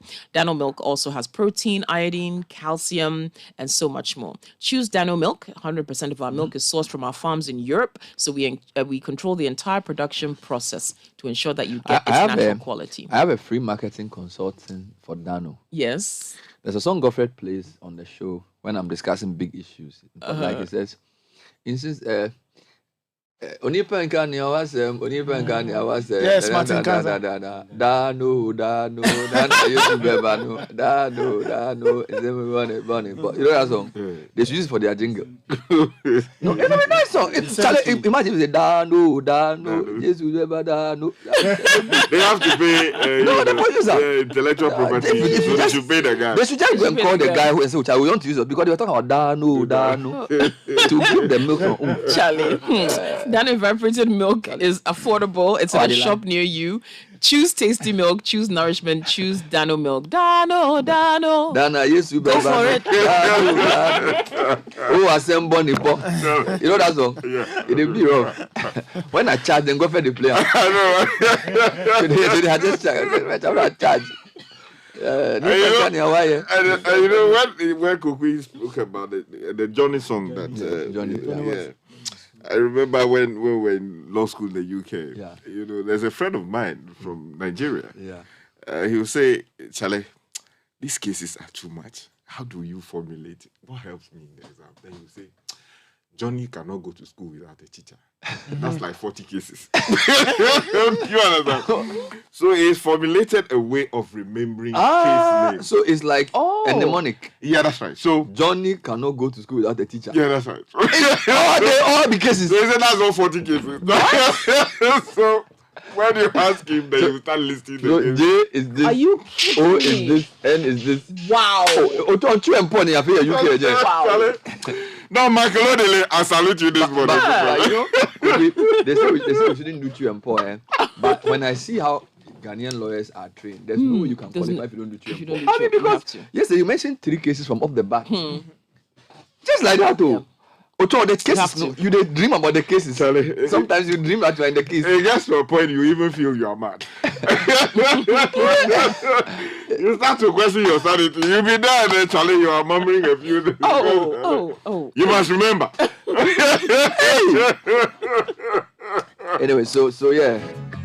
So from Dano Milk, let's talk about what? Let's talk about frozen food. Akoko Tasty. Akoko Tasty. Now, La Bianca Company Limited, the leading frozen foods company in Ghana, is at it again. Now, in support of the local poultry industry and in promoting made in Ghana goods, we introduce Akoko Tasty Champion. Akoko Tasty is locally produced, bred and slaughtered. It's fresh frozen chicken. When you see the chicken, they are like the Ghana ones. But they get some swag. Yeah, they are not too big. Right. Yeah. But they're sweet. The bones are really sweet. We chew the bones. You know, sometimes when you chew the bones as the chicken. So Akoko Tasty comes freshly portioned in chicken breast, thigh, wings, back, and gizzards. The gizzard is the gizzard. By the way, there's this thing, the back is a village food bazaar. I'm sending warning ahead of gizzard and fried yam. I'm just saying should stay with off. green ground pepper. You leave that space for me. Gizzard and fried yam. The fried yam is like fingerlings. Leave that space for me. You can go on. All right, La Bianca is the sole distributor of Akoko Tasty. For your fresh quality frozen foods, contact La Bianca. They are the Fishing Harbour Road, Tema Newtown Road, opposite the NIB. And you can call them on 0505 431 111 for more inquiries. La Bianca, your number one frozen foods company. Thank you. Thank you. All right, now you're looking for something to give to a loved one this vows time. Give them a caveman watch. Yes, please. A global standard luxury wristwatch made right here in Ghana. And Caveman is giving 50% discount on the cost of customizing a name inside any of their exquisite luxury watches. And they are doing that up until the 15th of February. Visit them. Visit all on the platforms at Caveman Watches, or you can call them 0557 516 744 or visit cavemanwatches.com. Caveman Watches, be remembered. Now imagine the things you can do with an extra 50 cedis. You can now eat at your favorite restaurant on ZPay.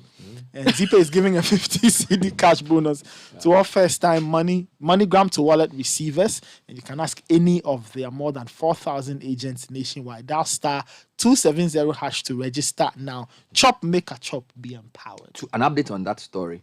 So the day I came back with my fuel issue, I got a call from the MPA, and they went to check the station, and they said the station's equipment was good. Okay. There was no problem with their pumping machines. So she made a mistake? No, I lose guard. They said MPA people went there. They went to do the test, and they said the machines were working properly. The calibration was okay. There was nothing wrong. Okay. So either I'm getting mad, or the woman take past my eye under. But I think I'm so.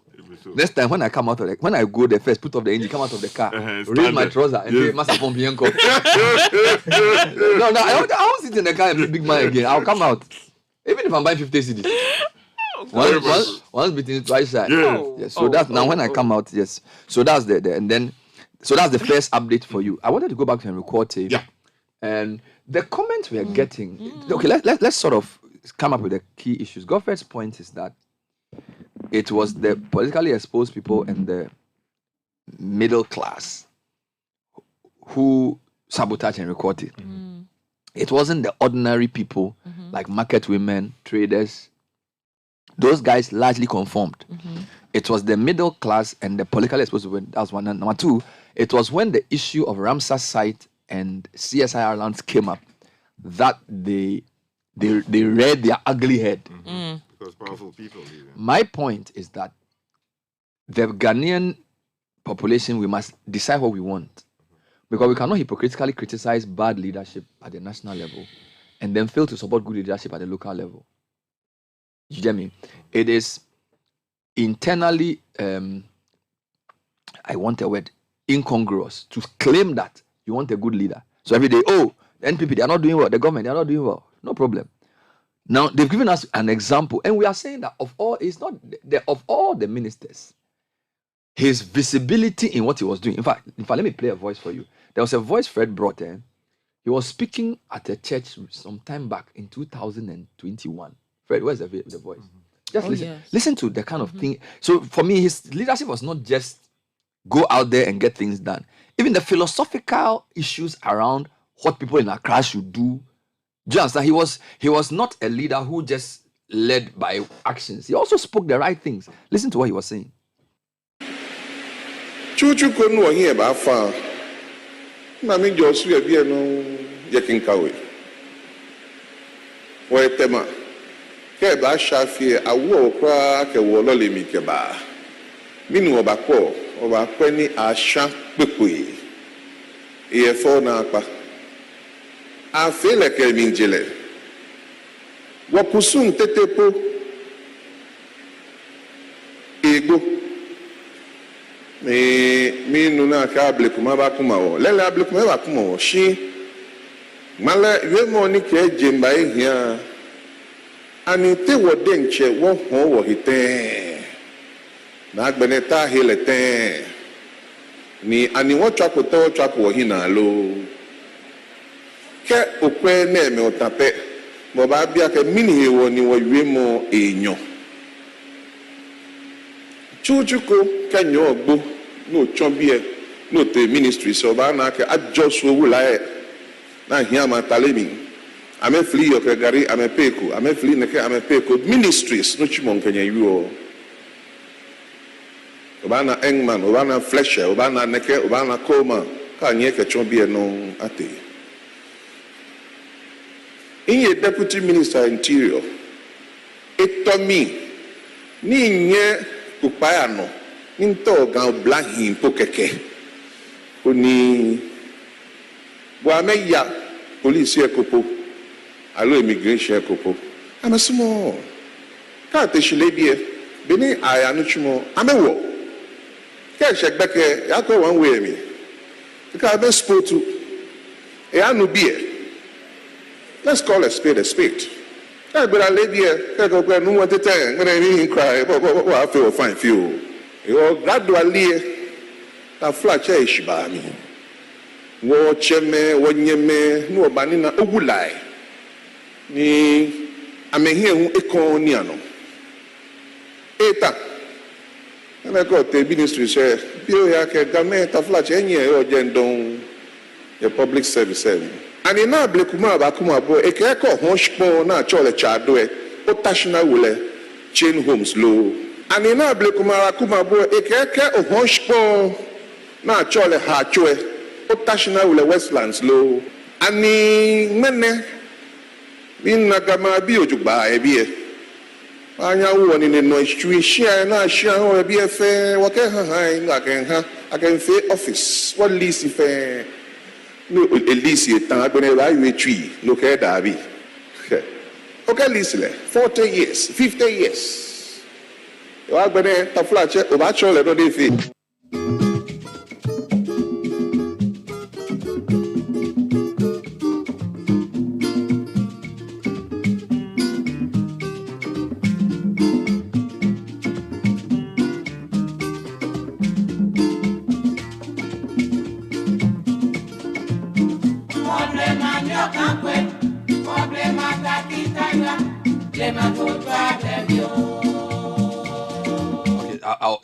Heritage Month, I'll play this song a lot, but I thought it was good to use Chao Manyaba to end this segment. What was he saying for those who don't speak Ga? In summary, he talked a bit about growing up, what things were like when he was growing up in Accra. And, you know, he mentioned things like going to watch people being sprinkled and those kinds of traditions and, you know, growing up with seeing gentlemen and ladies and at the ministries, for instance, you would hear typical Ghana names of people who work there, and they he made it humorous, you know. They owed money to maybe the Okagali seller, you know, the beans and Gary sellers. They haven't paid at the end of the month. The sellers want their money, you know. So he said you would hear some of those names, not Mr. Banama, you know, those kind of thing. But now you don't hear that anymore because all the Ghans who used to work there traditionally, you don't see that anymore. And how when he was Deputy Interior Minister, he would even go around trying to get some of the young men in town just to give them jobs. Look, just even go and work in the police service, things of that nature. No, in the morning when people are going to work, they're asleep. And then I feel fine. You know, they want to get something from him. They'll go and be and be a so laziness. Yes, basically. So the first point has to do with the, you know, because of Accra's location, a lot of the early intellectuals who helped to build the civil service were Ghana people. And his point is that there's been an attrition. Yes, especially because of influx. So Abakumo, Ablekuma. So the guys saying that the people come and help us. Yes. But does that mean they should take over? They should take over. So basically he's saying that it's almost like you've sold your language, you've sold your culture, you've sold your sold your buildings, your land.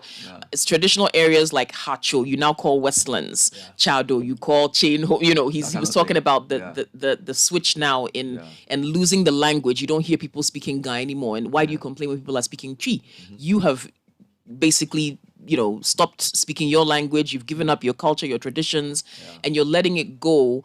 And it doesn't seem like people are interested in keeping those traditions alive. The reason I aired this was to say that leadership is not just going out to do things. It's also helping people rethink their reality. So for a Greater Accra Regional Minister, he was on point. This speech may not be a speech for the whole country. So I'm coming back to Ghanaians. What kind of leader do we want? You see, I think we either don't know what we want or we're just hypocrites. Because, okay, can Henry Quartey ever become a president? Okay, so that was one of the calculations that people saw, given what we were paying attention to. I mean, when he started working and conversations around his rising popularity and what he was doing. Some people took the view that this guy was rising too quickly, or he was doing the right things as to earn the praise of many people across the divide. Of course, I mean, people were also interested in the processes and the procedures that he was using. And I must say that, look, it is almost always the case when mayors and when some ministers decide to take the bull by the horns and deal with problems that you and I know about. For some reason, there are people always interested who want to push back.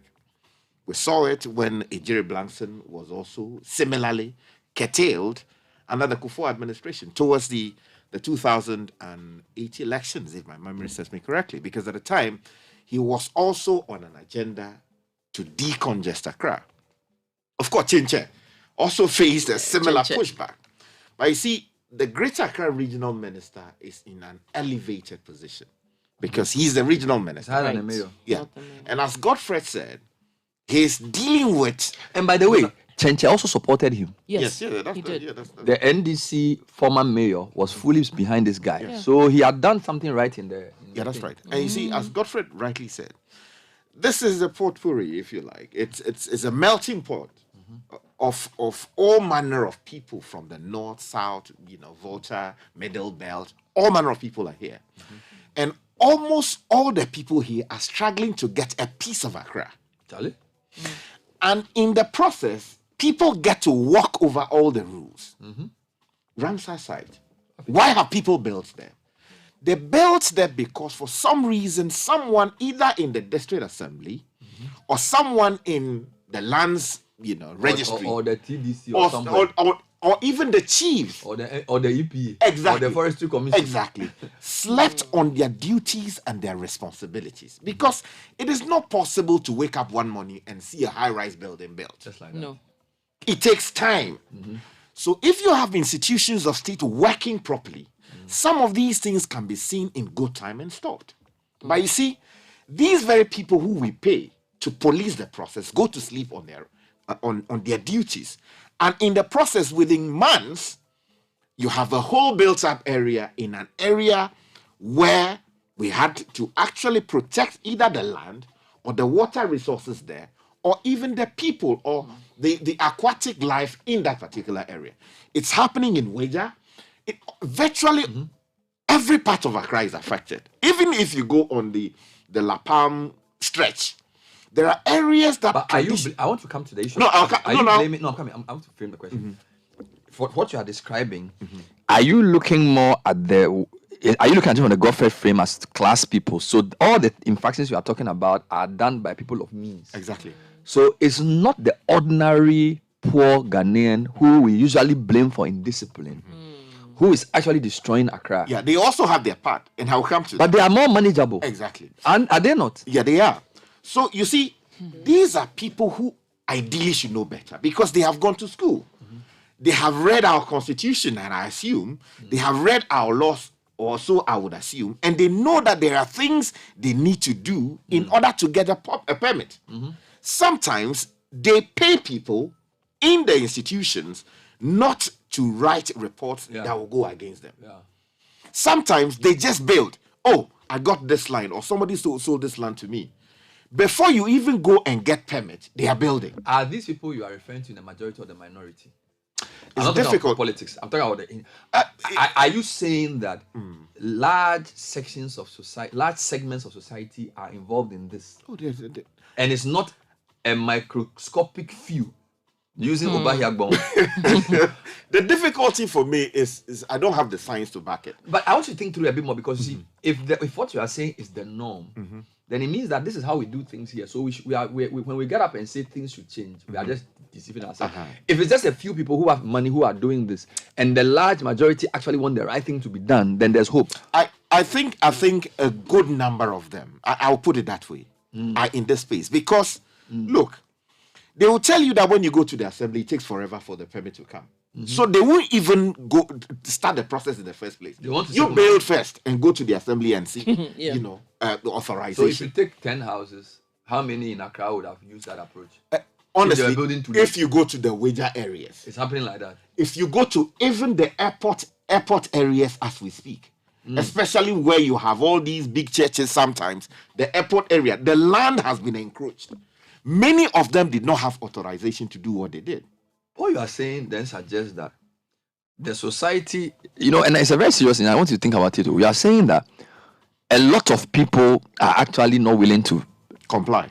So there's no way they will support Henry Quartey, because inevitably, if he succeeds, their evil enterprise will not succeed. So the people who come on air sometimes and even claim that, we want things to be done the right way, you don't think they actually are interested in getting the right things done when it comes to them. Exactly. And so when the institutions at the micro level failed, the district assemblies, the registries, and all of these institutions failed, it now took the regional minister to say, let me bring about sanity. He started with a campaign to clean up Accra. And some people say, he was not touching his constituency. He went there. Seeking to clean up. He started his own constituency. Taking people off the streets because he thought that what they were doing was wrong. Of course, there's a case to be made about the Odona Tifto Lane area. Because you still have those people there. Tifto Lane is still there. Exactly. A good number of them are selling stolen phones. It's a whole criminal enterprise to a large extent, with the greatest respect to people who are doing genuine business there. But you see, that place perhaps should be turned into, say, Accra Tech Market. Yeah. In a way, not necessarily turning that place, but there should be somewhere built for the purpose of selling, technology, mobile phones. These things, when you go there, you know that you are going to buy a mobile phone.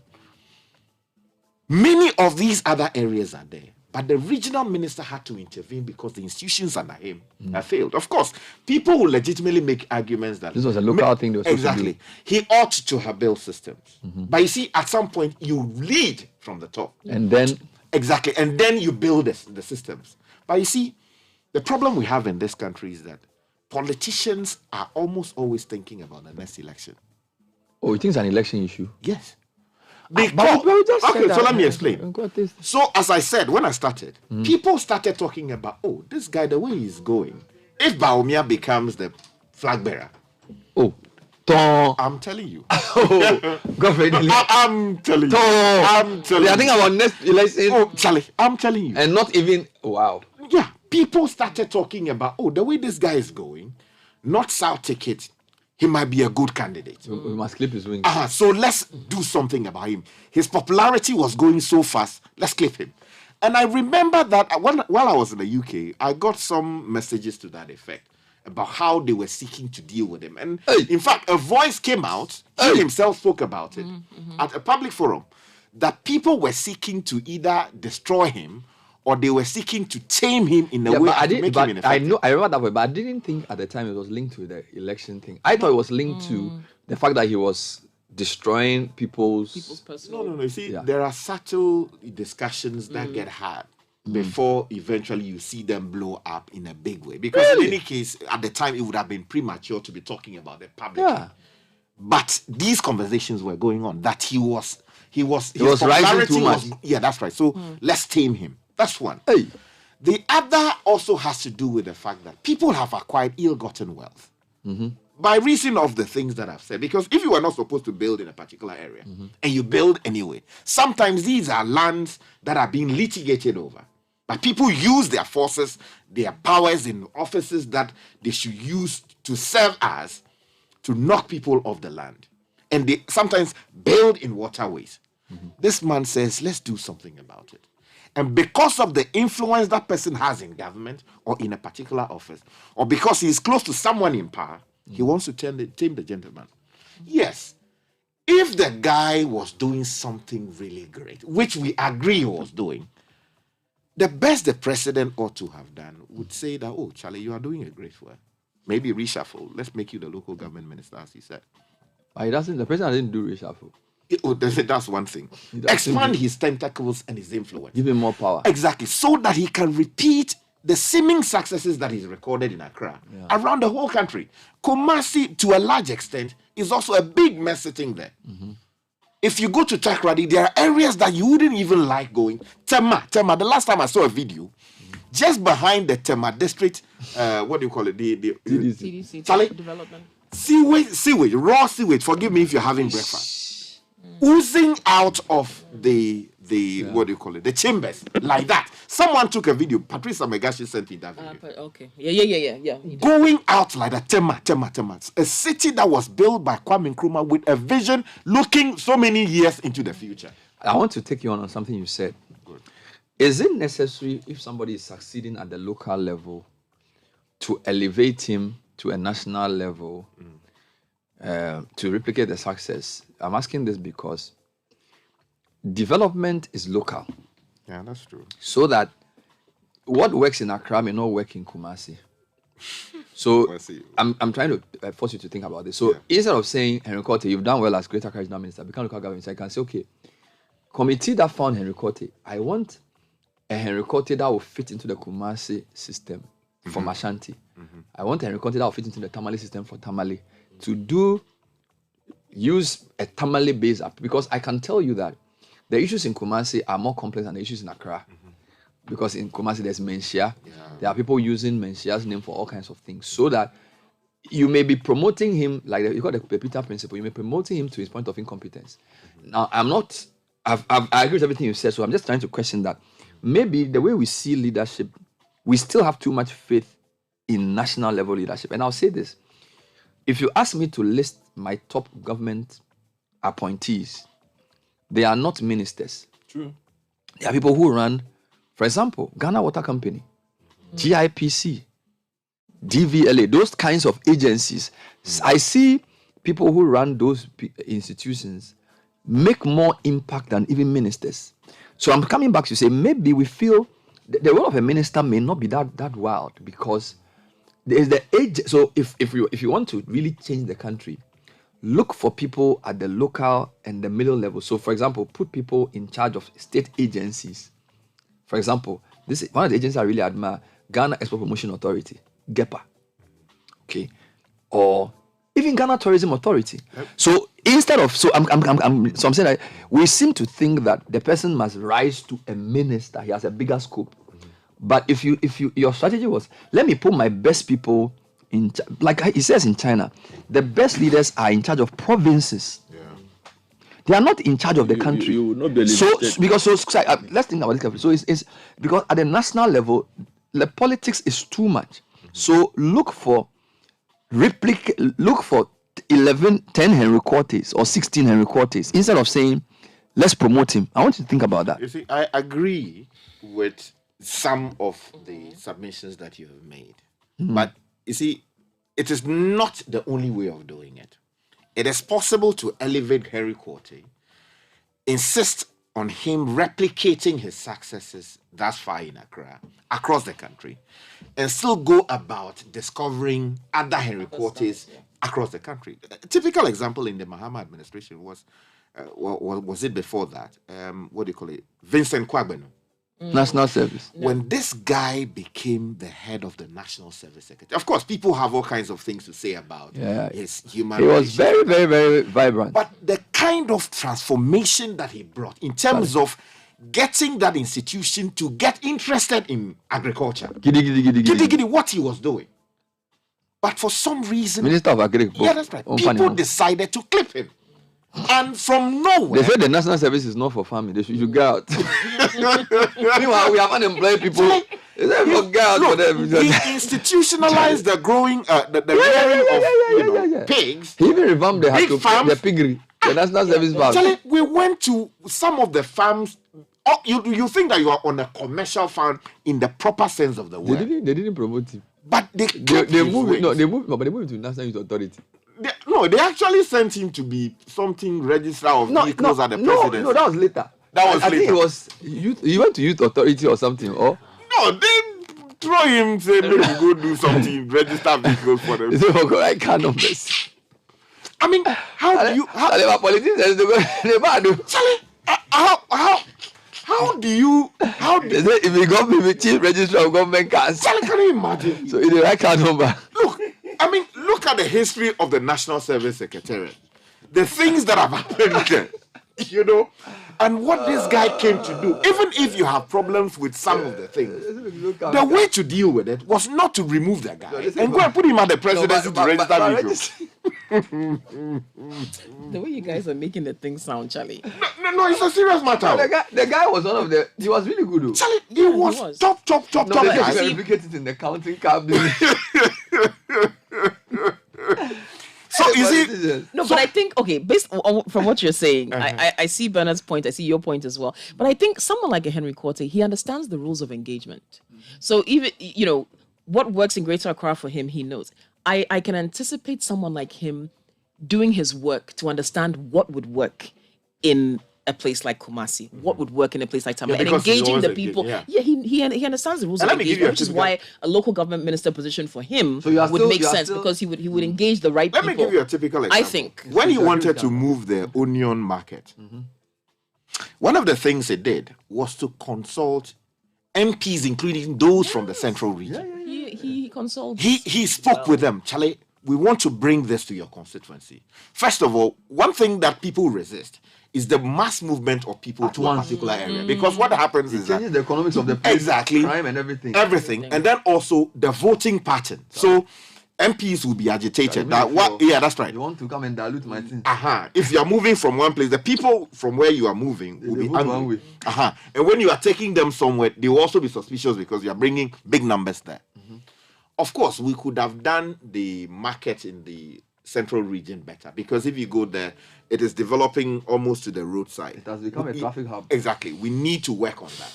But the vision to be able to do that, as part of the effort to decongest Accra, I mean, for a long time, many mayors and Accra chiefs have tried to move people from that Gogoshi area. Never do it. I've attended so many press conferences, attempts to move. The people always resisted. But he used engagement with the various institutions, including the police and in some cases the military, to ensure that this thing was done in a very peaceful way, orderly way. Yeah. And he was even thinking of the Kokompe, not Kokompe, the one Abosokai. Because that's also one area that can be transformed. They wanted to move them to the Maktaheko area in the other side of town. Yeah. You see, that is how you develop hubs. And the moment you move apart, Simon was making the point here the last time that why don't we have a technical, polytechnic, for instance, in Swame, or even, Abosokai. If you set up such areas, urban centers, where you know that you are traveling to Mataiko to get a car park, and you also have centers where those cars can be fixed properly. You create a whole economy. Let me wrap this up. So I get your point, and I want to use your point to sort of wrap it up and say another insight I just gleaned after I listened to you. I think what is very clear is that even for a Henry Quartey to succeed, you can't succeed alone. So for the idea of a Henry Quartey, for now it's almost like it's fizzled out. Yeah. And I think the lesson there should be that one man, there's a limit to what one man can do, in the sense that even though he's the figurehead, he's the guy who's driving the change. If the political organization around him does not give him the backing, he will not succeed. So this exceptionalism of let's just get one great guy to come and change everything is really a myth, because from what you've just described, if, for example, his boss had said, look, I like what this guy is doing and I'm going to make sure that he succeeds, that would have helped him. So Henry Quartey's failure is also the president's failure. Yeah. It's the failure of the whole MPP government and their cabinet. Because he was, and for example, the president said he was going to make Accra the cleanest city by the end of his term. The person who was going to help him do that is Henry Quartey. Yeah. So the idea that let's just get one good person will not work. Where I am not sure I am clear on is whether we should do a bottom-up or top-down. Because you see, the Henry Quartey has shown us that you need the top to also be solid. Because if the guy on top of the Henry Quartey does not support him with the political will, he will not succeed. But I still feel that for at least a year and a half, we were given an example of what is possible. What can happen? And that's also important. We were shown that it is possible for one minister to build bridges, to be bipartisan, to do both the hardcore front, leading from the front, and also the soft mindset thing, to bring the media along, to get problems that had taken us 30 years to solve. So what Henry Quartey has done is to show us what is possible. Now, what we need to do is ask ourselves, do we want this? So some people's job is not to do everything. They are to show you that there's a possibility that this can be done within the limits of 1.5 years. So if we want it enough, we can say, okay, how do we create 216 Henry Quarteys in the next district level elections? As an example. Because I think that if you have district assemblies working, the country will work. Yep. That's what I think. I think that the central government is not as powerful as we think. And they are not as efficient as we hope. So they are actually very, very poor at monitoring things. Fight against galamsey is an example. So a central government, a minister of lands, cannot do much if you are building a house in Kutunse and somebody wants to encroach. If there are 200 offset cases, he can't do anything. So a minister may come on the front page of the graphic and make nice speeches. If the people at the district share, he can't do anything. So I am saying that in terms of design for development, we civil society and media must start focusing on identifying and pushing people at the city level. The district level. Identify talent and say, look, these are the guys who, if we put in charge of our spaces. And that's the other thing. If you are a regional minister and all your mayors are more serious than you, you will be pushed out of the position. Have you noticed that when you work with something like you are a manager of a news unit, some people come from university, they are very energetic. Every day they have a new project. If you are an editor who is lazy, you will be exposed. Because they will start saying, Charlie, sometimes when I go to the news editor, every time I give him a story, he doesn't want to do it. So I'm bringing a story to him and say, but how come? So I am saying that we need to say, okay, hoping to get a Paul Kagame for whatever is. I don't even think we can live with one. It will not. It won't help us. So let's rather say, let's identify local talent, leadership talent, district, local level, and then let's push them and let them force the people on top of them to rethink, what is possible. So it's a bit like an inverted system. The tail wagging the dog. I know you struggle with that, but my issue is with the fact that do they have that much autonomy? Or are they allowed to work? But that's what I'm saying, that Henry has shown us what is... Okay, so Kokui, no.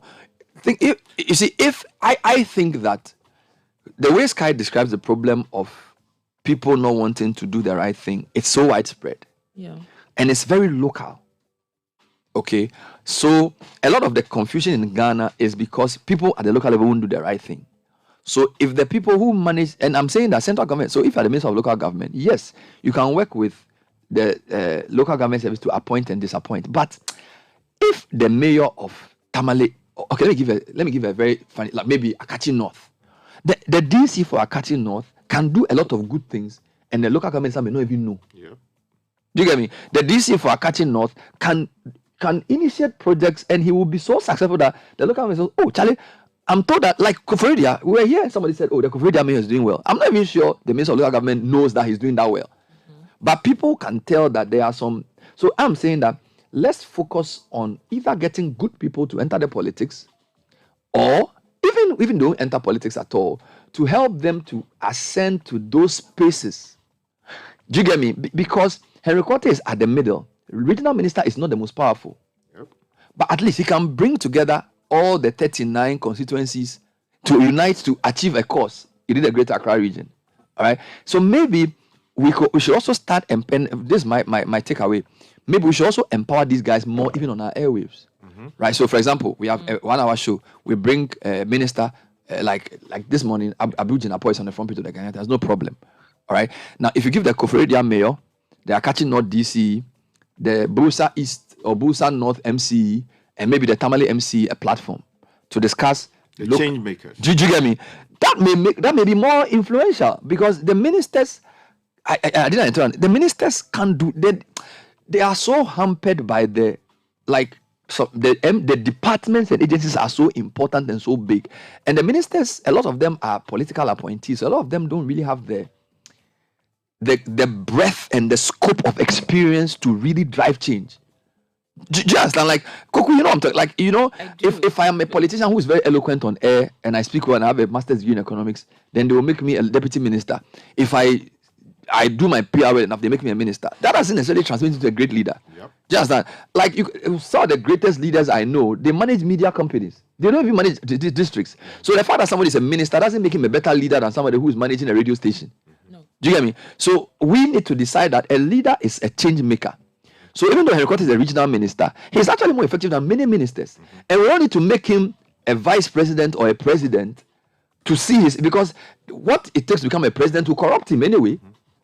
Do you get me? So I feel like we need to understand and distill the salient points from the Henry Quartey issue that 1, civil society must clamor for him to come back. 2, the issue of middle level management is not just important for companies but also for countries. Sky, the reason a media house will do well is not just because of the MD, it's the middle level managers. Yep. It's the same for a country. And he keeps telling you about China. Provinces. So the guys managing the provinces, the DCEs, are actually the people who determine where the country goes. Yep. So second lesson, middle level management. Third lesson, let's learn to fight for things, not just fight against things. So our silence about Henry Quartey's, I won't call it demise. I don't know the right word to use. Dip. The dip in whatever. We are collectively failed because we have not advocated for the right kind of leader we want. And so if there's another Henry Quartey in Kumasi, you say, Charlie, my brother, when I see what happens to Henry Quartey, Mika, I don't think I want to do this work. Yep. So we are sabotaging our good leaders by our silence about what is happening to him.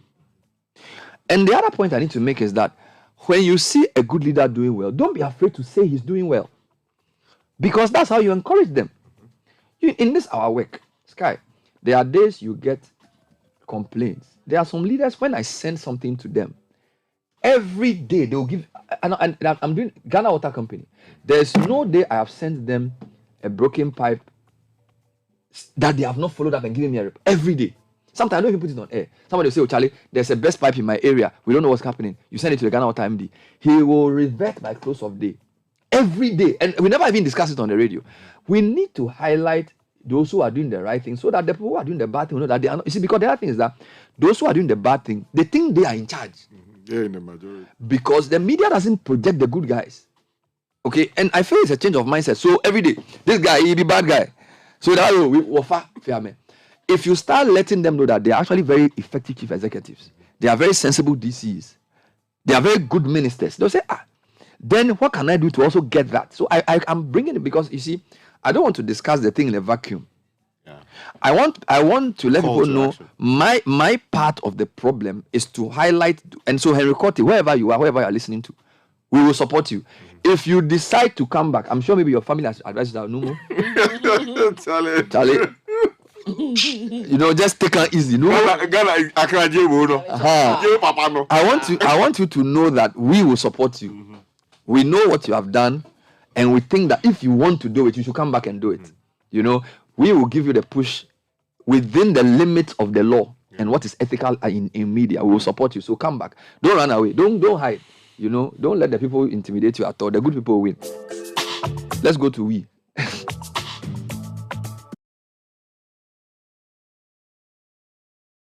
A commercial interview. Yes, small. But let me do the we small. Oh, you want to read some messages? Let's read some messages. I want to do the cannabis small. Okay. That's question 2. You want to read some of the comments? There's a few comments that have come in regarding this issue. So, Adam from Lakeside says, all this regional minister does is demolish and decongest. So many have done that before. Where are his plans for parks in Accra, waste recycling in Accra, systematic towing of broken down trucks in the city? The bar is too low, I guess. Well, guys, the guy was picking and choosing. Where is the biggest plan that will carry everyone around? His constituency circle tiptoe lane areas have not been touched. I guess he was protecting his vote. When others are affected, you will have issues. That's Ni in Tema. Okay. But guys, with all the things we are saying, can they name a better leader than Henry Quartey within the space? Because it's not just about criticizing and saying he was limited. Yeah. If you think Henry Quartey's bar was low, who's the standard you are using? Mention somebody who did better than him so that we can have the debate. Yeah. You can't tell me that all of them shall. That means that we have a problem. So if you say Henry Quartey, the bar was low, give me 2 names. Yep. So you can text back. Tell us who was doing the work better than him. Then we can discuss it. Attitudinal and behavioral change will never work without revolutionary zeal and the law. In front of the Flagstaff House, the green grass is dead. How? The seat of government. I believe people are taking care of the place, or are they not paid? Come to my house at Oyarifa. I have my grass carefully watered and it is green. Okay, guys, Kokui has asked the most important question. Timing is key. The minister couldn't have relocated the onion sellers in 2023. The party would have stopped him. Yeah, so what? He's done it in 2021. So why don't we do that? The sense of timing was his. I don't even understand why this is like leader must also know where. Yeah. So don't you credit him for doing it in 2021? Yeah. Do you get me? So do you want it done, or you want it to be done at the wrong time so you can prove that he's something?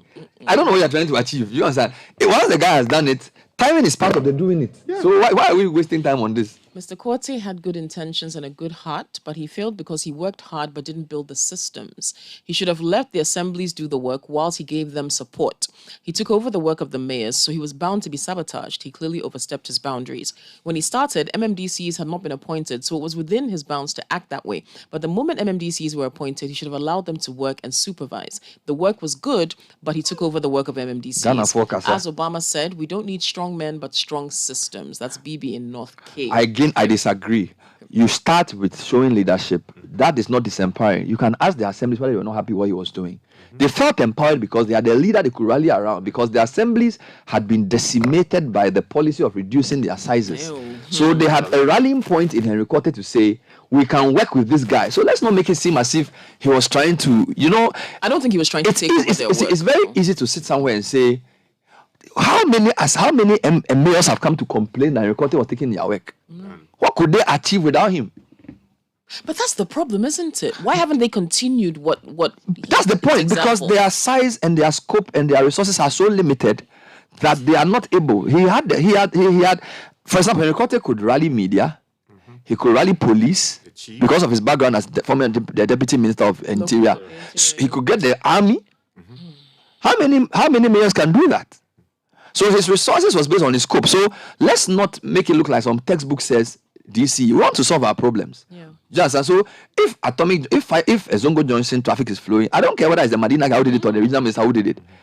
It's not. It's working. Yes, once it's a dog, can it bark? Whether it's a Chinese dog or an American dog, I don't care.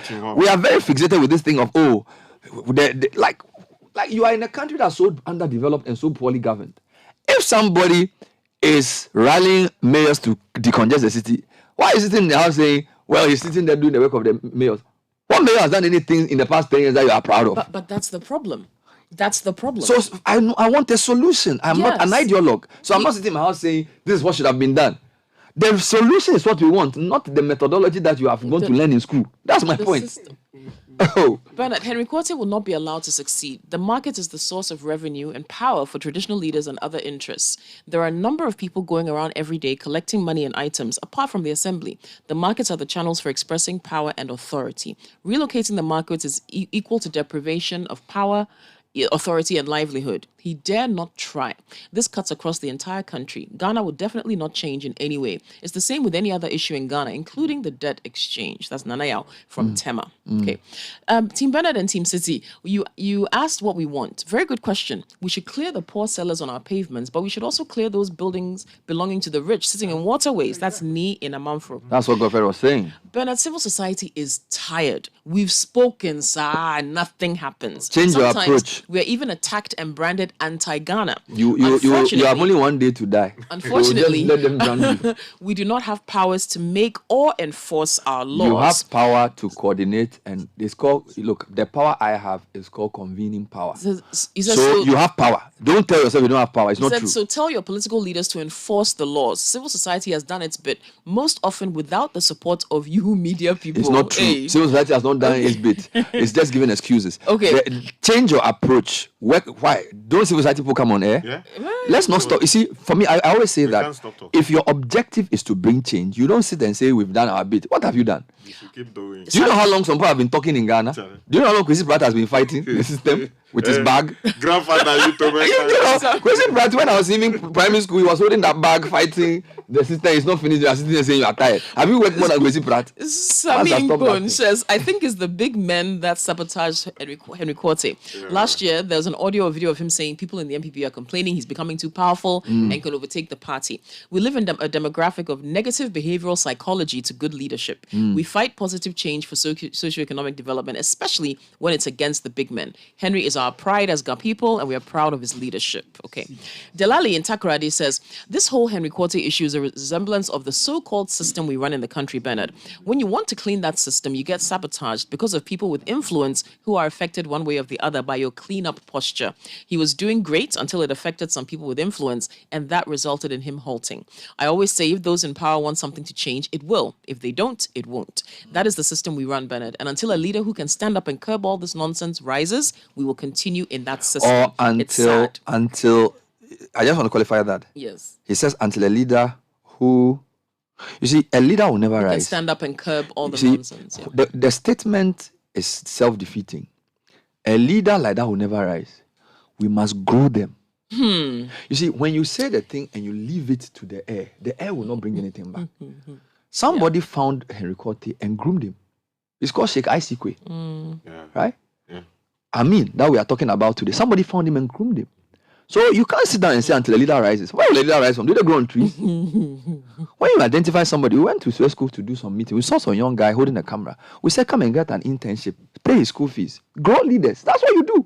You don't sit down and say until a leader rises. Henry Quartey was given an opportunity by somebody. Who are you growing? Okay, and no leader will rise from anywhere. You have to identify the person in secondary school, pay his school fees, put him in Nook, something. Give him, all these boys were Agbakwa. He was my mate. Somebody groomed him. Somebody helped him. So if you say you love the country, who are you growing? Who are you putting the values you have into? Right? That you say, oh, until why will a leader arise? You think Xi Jinping just got up and arose from somewhere? Somebody put him there. And somebody gave him an opportunity. So for me, I don't like when people make it look like until something changes, you are the person there to do the change. Be the change you want. You any problem you see and you don't think you are empowered to solve it, it means you have been defeated. Do you understand?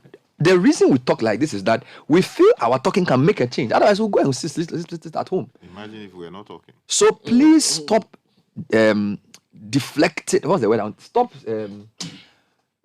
How's the word to use? Somebody told you that. Dereliction. It's like you are giving your agency to somebody until a leader emerges. Where do leaders emerge from? Like from trees? Leaders must be groomed. That's why I'm saying to you that it's easier to groom leaders at the middle level. Okay? I'll give you an example. Radio station. Isn't it easier to take national service people and train them in 3 years to become good managers than to pray for another Samens?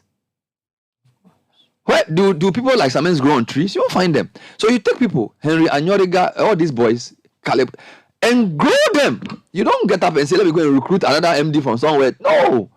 If you want an organization to succeed, to last, you must grow people at the middle level. That's the same for a country. So it's not like we shouldn't pray for a big leader. But a big leader with a bottom, like, it's like, I told you there was something this guy said, Sun Tzu. He said, when the top is too strong and the base is too weak, you have collapse. When the base is too strong and the top is too weak, you have rebellion. He was talking about the art of war. Sun Tzu, you can read it. He says, In an organization, you need a balance of power.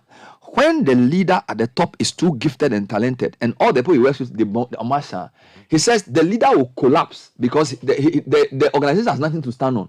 So the MD is not there, nothing happens. Nkrumah had that problem. Good.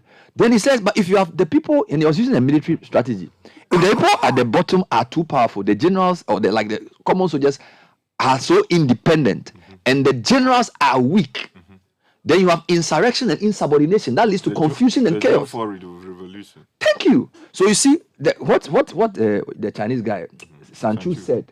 You can say in Nkrumah's time, the guy at the top was too far out and everybody else was low, so the thing collapsed on him. Then the June 4, you had inexperienced guys with too much power, not enough strength at the top. It led to disorder and civil insurrection. The real truth is that the two must go together.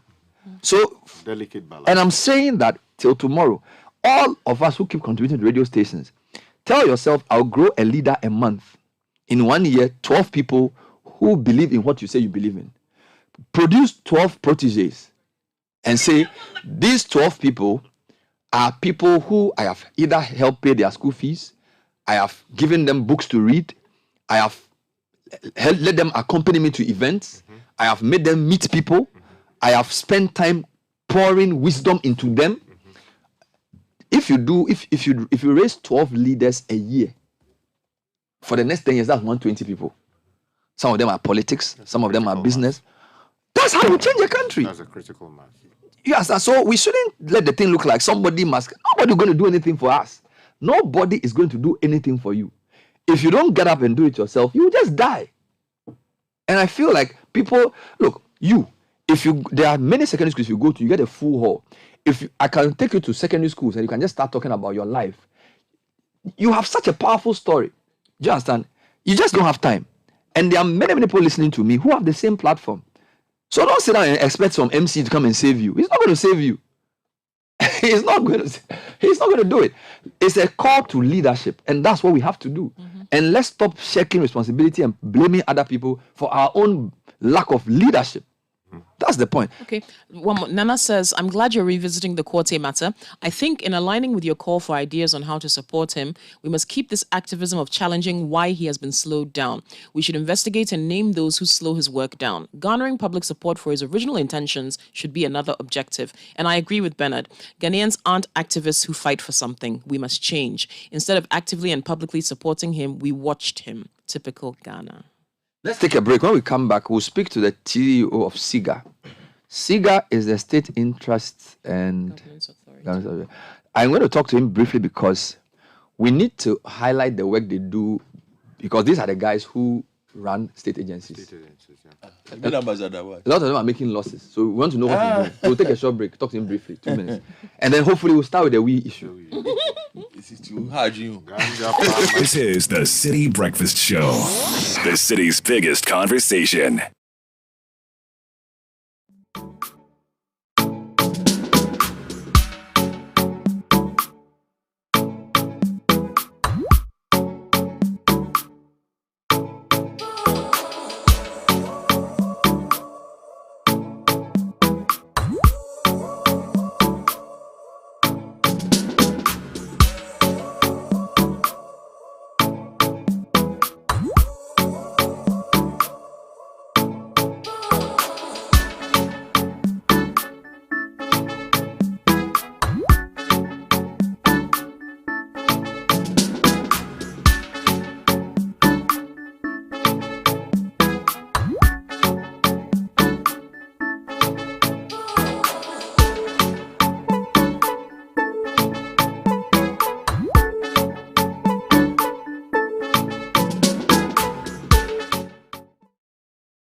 The Sakuma Ramsa site originally spans an area of about 3,500 acres of land. About 1,200 acres of the same land holds thousands of water whenever it rains. This is to help prevent flooding in some of the communities around the Ramsa site. Now, over the years, there's been encroachment and wanton development of the same Ramsa site lands. The Greater Accra Regional Minister, who is head of the Regional Security Council for about 2 months now, has been sending signals to developers around these areas, has been cautioning individuals who are putting up structures on the Ramsa site. Now, the Ramsa site, when you come here, has the core Ramsa itself, and then, of course, there's the transition area, and then there is the buffer. On the 19th of October, Wednesday, the Regional Security Council, led by the Regional Minister, has commenced a demolition exercise to prevent possible flooding in the future when the rains should come down heavy. The Minister, together with the Security Council, has embarked on this exercise to prevent any chief of the area. He has been expressing some reservations with respect to this demolition exercise. Thank you very much, Nian. You're welcome to the City News. Thank you very much. Please, are you aware of this exercise? I'm not aware. So what do you make of it? So you wake up in the morning and earth-moving equipment have been brought to your area and structures on lands within the area are being pulled down. That is very astonishing moment because since we're here a long time, if there's anything, we talk to the authorities. The only thing we need is regularization. And we know where the wildlife people, they say the core area, the transition, and then what? The buffer. And this our area don't fall where they are breaking. Doesn't fall on any of the buffer or the core area. So, in fact, it's just a wonderful thing. I think some people are planning to go and share the land. And you see, now look at how Ghana is. Are you getting me? And people have been getting land using their money to, build houses. No notice. I mean, come and identify with, here with them. There are people who may know, but you wake up all of a sudden and come. Are you getting me? All of a sudden, we heard in the news yesterday, and the dawn they are here to do this. To be fair to the regional minister, he's mentioned this over the period, at least for about 2 months, that he'll be moving to the Ramsa site. Have there been any engagements prior to this action? Nothing has happened. Nobody has met with anybody. We heard they were there, and then they talk of core area, buffer and transition. So we went in to find where is the core area and where is the transition and where is the buffer, and they show us all. So we are not in Klagon here, in any part of the buffer area. And then more so, what happened is they were saying on waterway. I think you also when you went there, do you see any building in water? There's no water. So what are you lying Ghanaians for? I mean, I don't care. But we'll enter to the bottom of this matter and want the areas to be regularized. People who are there will be maintained. You understand me? No way. Now, we don't have to sit down here for bets. You say, does he understand what is Ramsa? They say it's for bet. You understand me? Which people vote? Is he not human being? Have you seen bet voting before? So we are here. In this land, or this area that was demolished this morning, are you aware of the lands there and the sale to the persons there? Was this done illegally? I'm the chief, so I am aware of any building over there. I mean, any structure there, I'm aware.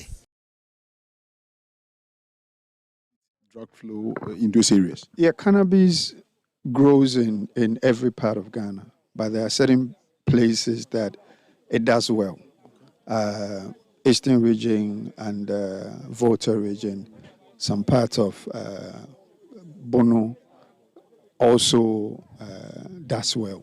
But what we are having now is those ones that were seized in these two regions that we're doing. One would want to know, why wouldn't they find another alternative of disposing of them? Well, the Public Affairs Director of NACOG has been speaking to us to that effect. Section 39 of the Narcotics Control Commission Act 1019, it says that cannabis is an illegal drug, and therefore you cannot say that you're going to trade it we've heard people say that, why are you destroying it? You can sell it, because it is an illegal thing. Other countries are legalizing it. They have their laws.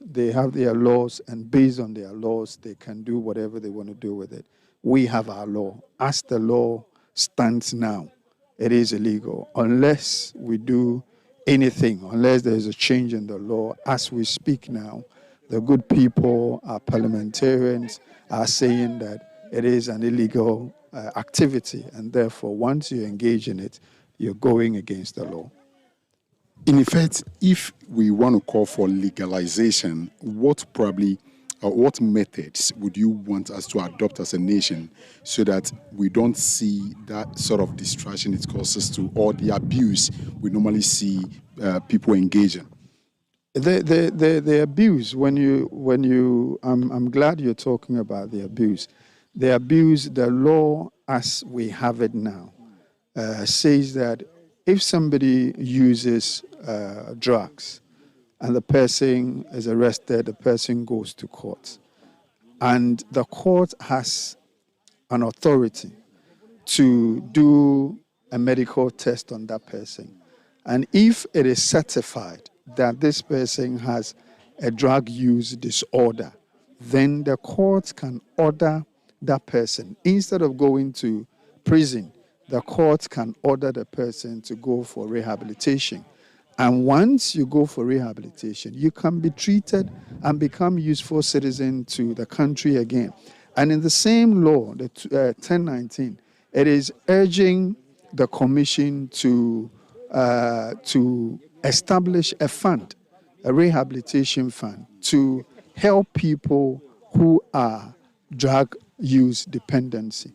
So one of the officers is opening the sack to expose of the contents with a sharp jackknife, and this is what we see in a tape. Please, I'm curious. I want to see what is inside.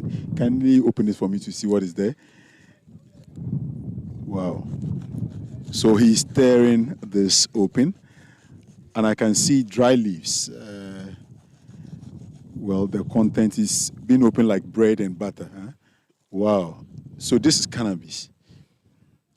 And they're going to destroy all this worth over 50 million Ghana cedis.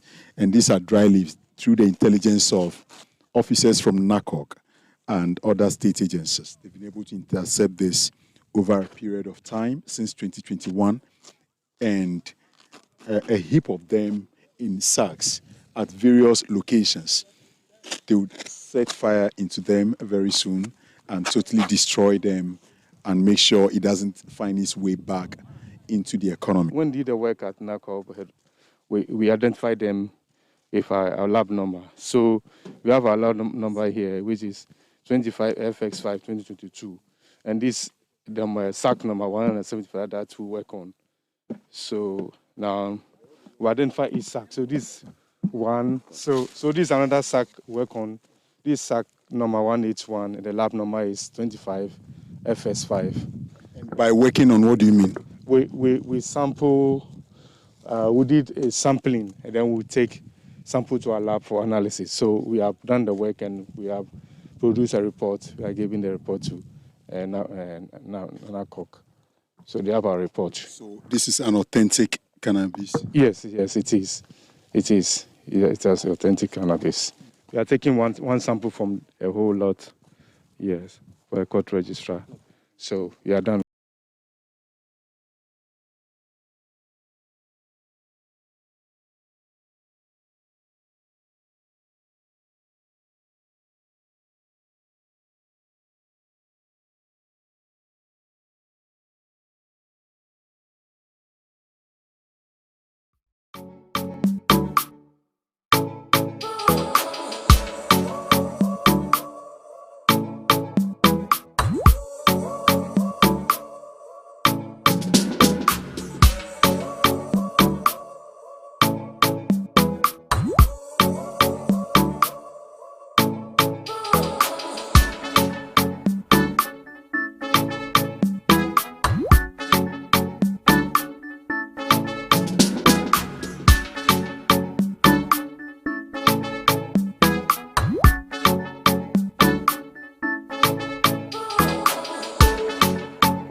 thing.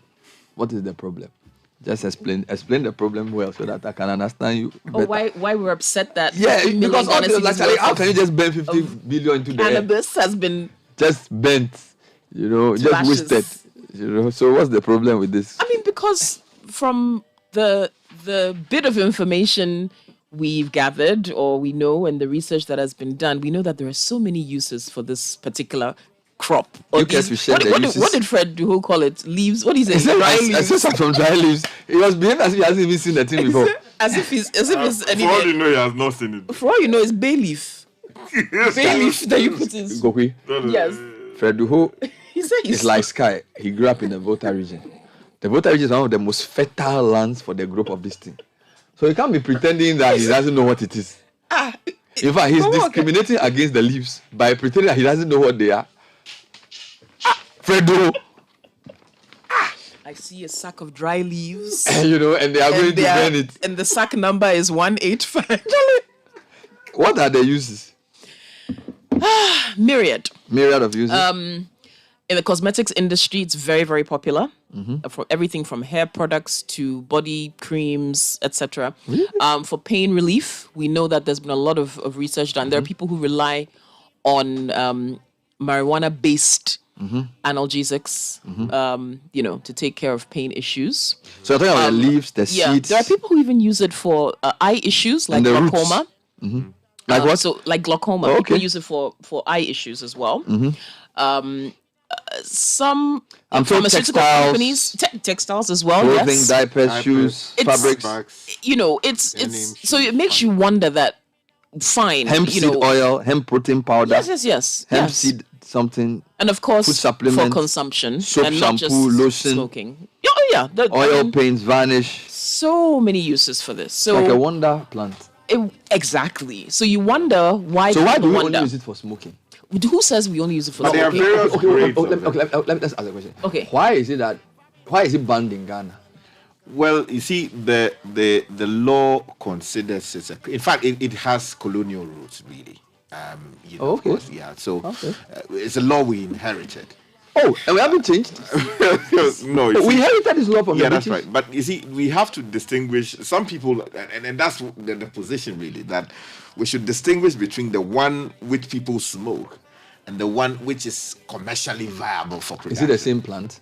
It's the same plant, but in different grades. The varieties are there. Just like you have some pawpaw, which may produce a certain level of, fruit, and another which may be used for producing, say, fabric or maybe fiber or something. You understand? So there's a Or commercially... cassava for eating and cassava for starch. Exactly. So there's that distinction. But it grows a lot in Ghana. Yeah, it grows. The climate is solid for it, and we are told that our grade, if not the highest, is among the highest. And in fact, before he died, Kofi Annan and his institution were also So doing why some did work. the colonialists make a law to ban it? Because the view was that it was harmful to those who consume it. And in fact, I was just looking at... Who consume it in what form? as Because in you've just smoking, said that you can use it for powder, you can use it for cream, you can use it for things. So, as it was harmful to be smoked. Yeah, so for instance, this academic paper I read some time ago, marijuana use and repeated attempted suicide among senior high school students in Ghana. Evidence from the WHO Global School-Based Student Health Survey 2012. And this paper was done by John Tete, George Ekem Ferguson, and Alfred Edwin Yawson. And let me just read their conclusion. They say that marijuana use does not only influence the onset of suicidal attempts, but also repeated attempted suicide among senior high school students in Ghana. Special attention is required for suicide attempters with a history of repeated attempts and recurrent marijuana use among senior high school students in Ghana. Early identification of the potential risks and protective factors is recommended to inform school-based interventions. National level structured school-based substance abuse interventions and health promotion programs will be useful. So the point is that, yes, there's a push for its decriminalization. Some people go as far as distinguishing between decriminalizing the type that can be used on a commercial scale and the type that can be smoked. Of course, the two can be used commercially, but some people take the view that because we do not have the systems to police how they will be used in the country. So in the secondary schools, many of the people who become cannabis users got to use it for the first time in secondary schools, in their schools, to boarding houses and sometimes day schools. I mean, those days when we were in school, you go to the back, where we call Babu school, the back of the school, and you see some people, young men, and they are doing their own thing. So you do not have the system to actually protect the youth. Okay. You do not have a system to track which one is legal and which one is not legal. Actually happened. So Parliament, not long ago in 2020, amended the relevant law, which is the Narcotic Commission. Let me just. 2020. One. Act 1019. Exactly. By a clause with the Constitution, the what do you call it? The Supreme Court found unconstitutional. So Section 43, when they amended it, they inserted this provision, special provision relating to cannabis. It says one, this Section 39 to 42, which basically outlaw its use. The minister, on the recommendation of the commission, may grant a license of cannabis which has not more than 0.3 content. You understand? So the grade on a dry weight basis for industrial purposes for obtaining fiber or seed.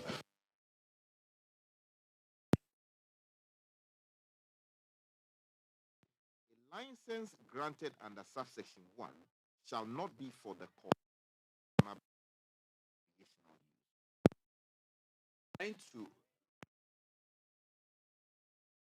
Exactly. So why didn't the law go through? So when the amendment was done, people began to inundate the board, which is now a commission, with requests to produce in a commercial way. Okay. And some gentleman, the name is Ezwame Manan, went to the Supreme Court to argue that the processes that were used by Parliament to pass the amendment or to insert the relevant provision violated Article 106 of the Constitution. And he dealt specifically with the provision relating to the process as to how to originate a bill and what it must come with. Briefly, Bernard, if you go to the relevant provision, Article 106(2) of the Constitution, it says that no bill other than such a bill as is, referred to in paragraph A of Article 108 of this Constitution shall be introduced in Parliament unless A, it is accompanied by an explanatory memorandum setting out in detail the policy and principles of the bill, the defects of the existing law, the remedies proposed to deal with those defects, and the necessity for its introduction. And B says, it has been published in the Gazette at least 14 days before the date of its introduction. So they didn't do that? Okay, so that's what they... Okay. Yeah. So in essence, the Supreme Court took the view that the Parliament went ahead to make this insertion without subjecting the process to what the Constitution says. So it's not a substantive, it's a procedural issue. So what you're saying is that if they correct that, the law will still go to the question is whether it can be done. Because, you see, the Christian community is deemed to be very much opposed to this thing because they believe it is an affront to Christianhood to smoke. Why did you hear that? Oh. No, I'm not saying all this, because they are fighting LGBTs. Bernard, it's one of. In fact, if you. So you are saying that if they subject the process to that, they oppose it. There will be a pushback. But let's have a conversation on it. So I think maybe the platform should be created properly subsequently. Because for me, I think we should look at the pros and cons, and then I always take the view that always try and say, what are you trying to do first? Then what's the best way to do it? Don't start from that level, it's what has kept us here for the past 50 years. So we don't start by shouting. We start by thinking and saying, okay, what do we want to achieve? How other people done it? What can we do so we can achieve what we want to achieve at the least possible damage? We'll take a break, do a quick short conversation on something quite important, and then come back to see if we can get some insight into this. I want to call NACOB and ask them their own views about this as well.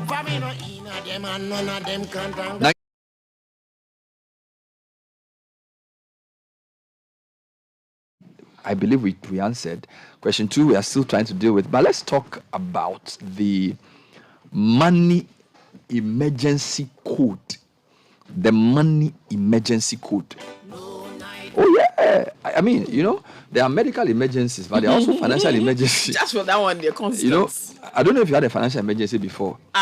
Bernard, do you know? Charlie.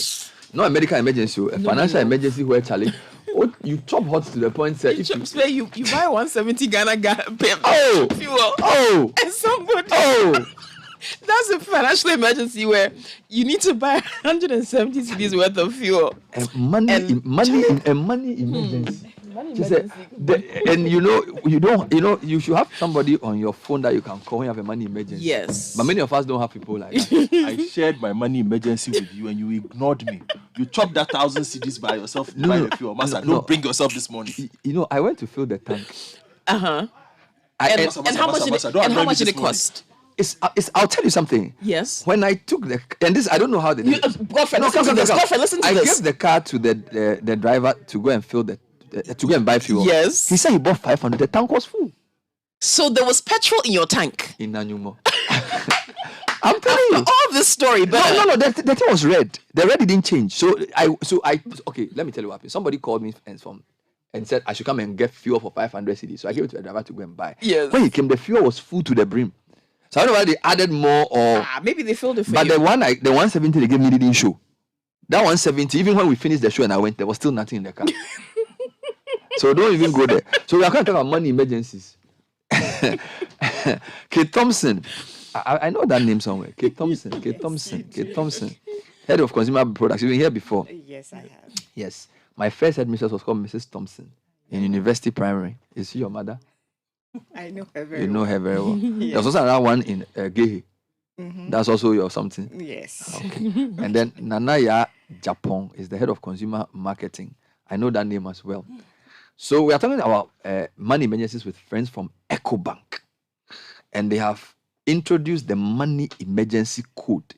It is wow. Save it on your phone. So ladies, welcome to the show. Thank you. How are you doing? Very well. How is Ecobank? Very well. Are you winning? We are winning. Are you strong?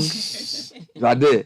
Going stronger. Wonderful. So what is what is the Ecobank solution to the money emergency? I don't know if we've described the money emergency well, where you are broke, right? Is that not a money emergency? Or that's not what a money emergency is? Not necessarily. So explain what's a money emergency in your context. Good morning. Morning. And thank you very much. And thank you for having us on the show. So money emergency is, basically when you have an emergency, it's something that requires immediate action. Yeah, man. And when we look at our environment, we have various emergencies like fire emergency, medical emergencies, and all that. And we are saying that for money emergency, we want to make sure that where you need to actually solve a problem that is related to money, you're able to easily have access to that and do that. So that is what the money emergency is about. And that is how come we have introduced a code, *770# that allows you to have access to your bank account when you need to make payments, when you need to do any financial transaction. So basically, that is what it is. And the *770# code is just a channel, a USSD channel that is being utilized. It's an offline mode. It allows you to have access when you don't have access to the internet, but you can still do your banking services. So, for example, you should be able to make a bill payment. You should be able to pay for your fuel when you get to the fuel station, and then you need to have access to the funds in your account. You should be able to pay for your bills before your electricity goes off. I see. And when your airtime runs out, you should be able to have access to it. So that code solves all your money emergency issues. We get it now. Yeah. I was thinking about something else. Exactly. We were thinking about something else. We were thinking of something totally different. So Okay. Yeah, so okay, let's start with you before I come in. All right. Okay. So, can anybody use this for the Ecobank USSD code? And what types of transactions can you perform using the code? Mm-hmm. Yes, anyone can use star 770 Okay. once you have a mobile phone. Is it? It's not Anybody? anyone. It's not restricted to a smartphone. You don't need to have access to data at the time. Once you dial star 770, you are through to perform the transactions that other members of Ecobank family are enjoying currently. And if you don't have an account with us, you can even dial the same star 770 hash and open an express account. Once you go follow the prompt and join the family, you have access to buying airtime, funding your mobile money wallet if you need to, paying school fees, DSTV bills, and you can also look. It directs you to where express points are. If you need to make a deposit and you don't need to come into the bank, you can be directed to any of these express point locations. I see. And how? So what's an express account? An express account is a basic account that you can open via the phone. Okay. It doesn't require that you coming into the banking hall to do All the through things. all the process of opening an account. Because when I dial star 770 hash, it asked me whether I had an express account or whether I wanted to open one. So you're saying that then you can actually open it whilst you are sitting there? You can open it whilst you're sitting here. You would need your Ghana card to open the express account. So what if I'm already an Ecobank account holder? If So you're like I have a regular Ecobank account.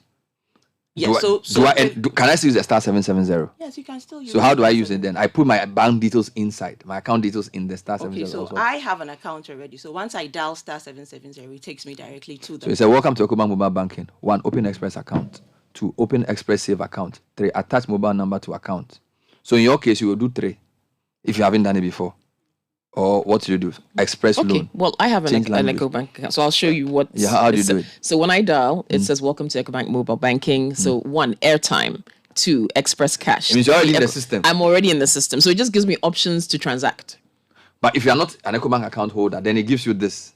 That's when you get to open the account and Okay. then you get onto this platform and then you can transact as well. Okay. The other question is, Koki has a regular Ecobank account. Yeah. What if the person has an Ecobank savings account? Will they still have the same thing she has? Okay, so once you have an account with Ecobank, it means that you have access. You should be able to sign up for the star 770 hash channel, which allows you to do the transaction. So it's basically creating a profile for yourself. And in creating the profile, you then have access to your PIN, personal identification number, which allows you to access the services to do any other transactions. And what kind of transactions can she do with the star 770 hash? So she could do airtime purchase. She could do data bundle purchase. She could, if she is out there wherever she is in Ghana and she needs to have access to banking services, that is a physical channel. We use our express points, so she should be able to locate any express point in any locality. So that is available as well. She should be able to check her balance. She should be able to link her wallet, her mobile banking wallet to the express account. And then, of course, she should be able to, that is if she forms part of our target market for loan given, she should be able to access salary Can advance she as make well. like bill payments? Yes, she can Says do bills. Bill payments. payment. Yes, bill payments, tight payments. I mean, All of those things. All of them, yes. All right. And the bill payments are endless. All right. Let's talk about security. How secure is this star 770 thing? Okay, so star 770 is a very, very secured platform. As Kate indicated, you'll be given access to it. You have to create a PIN, and with a PIN, it's a personal identification number, which is for you. You don't give that out. You keep it safe to yourself, and then with that, you it's secured. You don't have to worry about anybody having access to your banking information. Are there transaction limits? Yes, there are transaction limits. For every type of transaction, there are limits. You know that as a bank, we are guided by the regulator, which is Bank of Ghana. We are also working with Star 770, as we are also working with telcos. So we also have limits. For airtime, it is a service that is being offered by the telco, so there will be a limit. So, for example, for airtime, the limit is between 1 cedi and 100 Ghana cedis. For mobile money wallet transfers, you have from 1 cedi to 5,000. For Express Cash, which is our own product, one of the finest products that you would have with Ecobank. This product allows you to be able to easily send a token to a friend who is in need by just dialing the *770 hash, and then the person can cash out either at an Ecobank ATM or at an express point. And the limit for that is between 20 and 800 Ghana cedis. So for paying your mechanic, or paying your house help who has to go to the market, or paying people that you need to give easy cash or quick cash to, you can use that. And of course, transfers to bank accounts, the limit is Now, between Ecobank is 1 a cedi to Pan-African 10,000. bank, Yes. so you have presence all over the continent. Can these transactions you describe be done across? So let's assume I have an Ecobank account in Nigeria, or I have a friend, my cousin is in Tanzania with Ecobank. I don't know if you are there. Does this *770, is it a Ghana thing? Okay, That's what I'm trying to ask. So this *770 hash is we have that access to that from the National Communication Authority. So it's a national So it's platform. for Ghana. So for other affiliates in Ecobank, they also have their own codes. Okay. However, the services run across all our affiliates. What about if I wanted to top up my investment with, say, EDC? It's not the same company, but so I don't want to go to the bank and go and give them a check. I want to pay for whatever. Or this is just Ecobank. Okay, so this is just Ecobank. For the EDC top-up, we also have the mobile app. Okay. Which works. Okay, so the mobile app then can give you that space to do that. Okay. So the beauty about this emergency number is that it allows you to have access to all the services that you have naturally on the mobile app, which then Without you need internet. the internet without internet. Okay. Yes. So for young phones, everything, this one works. Yes, so it doesn't differentiate. Just that the app may have a Yes. few more things because of course. the sophistication of the app Exactly. as well. Yeah, I think I've asked all the questions I wanted to ask. I don't know, do you have any more questions? I think it's pretty straightforward. Yeah. I mean, just using the interface, it's not bad. Simple, straight. I got a nice diary options. from Ecobank. Yeah, it's very beautiful. With a pen. I did too. Yeah. Yeah. And my name was on the pen. Mine was on everything. Yeah. So I think my children think I'm such an important person. I know, right? They're like, even your name Mommy, is on your how pen. did you get your name on the calendar? How did you get your Work name? hard, you become like me. Just learn hard. It's true. No, that's very nice. Thank you. Well, Ecobank. wonderful. You're most welcome. Thank you for coming in. So *770 hash express account. It could be savings, it could be current account. You could get an express loan. There are different language options. I think it's English and French, right? Yeah, there should be also local language at some point. And then you can attach your mobile number to the account, which is very important. So you can pull money from your bank into your Momo to pay. Or you can put money in Momo and pay. I think that's one of the most interesting things. So let's assume you don't have a bank, it's Sunday, right? So you go and put money in your Momo thing, and then you have to make a payment from your bank. You go to the *770, you put the money from your Momo into your bank so that the check will clear.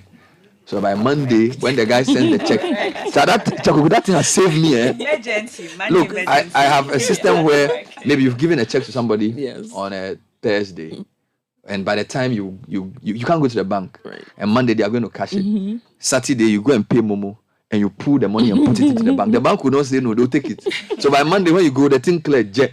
And I think it's really wonderful to know, and it helps you know where you are in your financial transactions. Amazing innovation. Thank you, Kate Thompson, my first headmistress, Kate Thompson, head of consumer products, Ecobank, and Nanaya Japon, head of consumer marketing at the same bank. We'll be right back with more. Stay with us. This is the Citi Breakfast Show, the city's biggest conversation.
different day because it's a big topic. So, Fred, don't worry.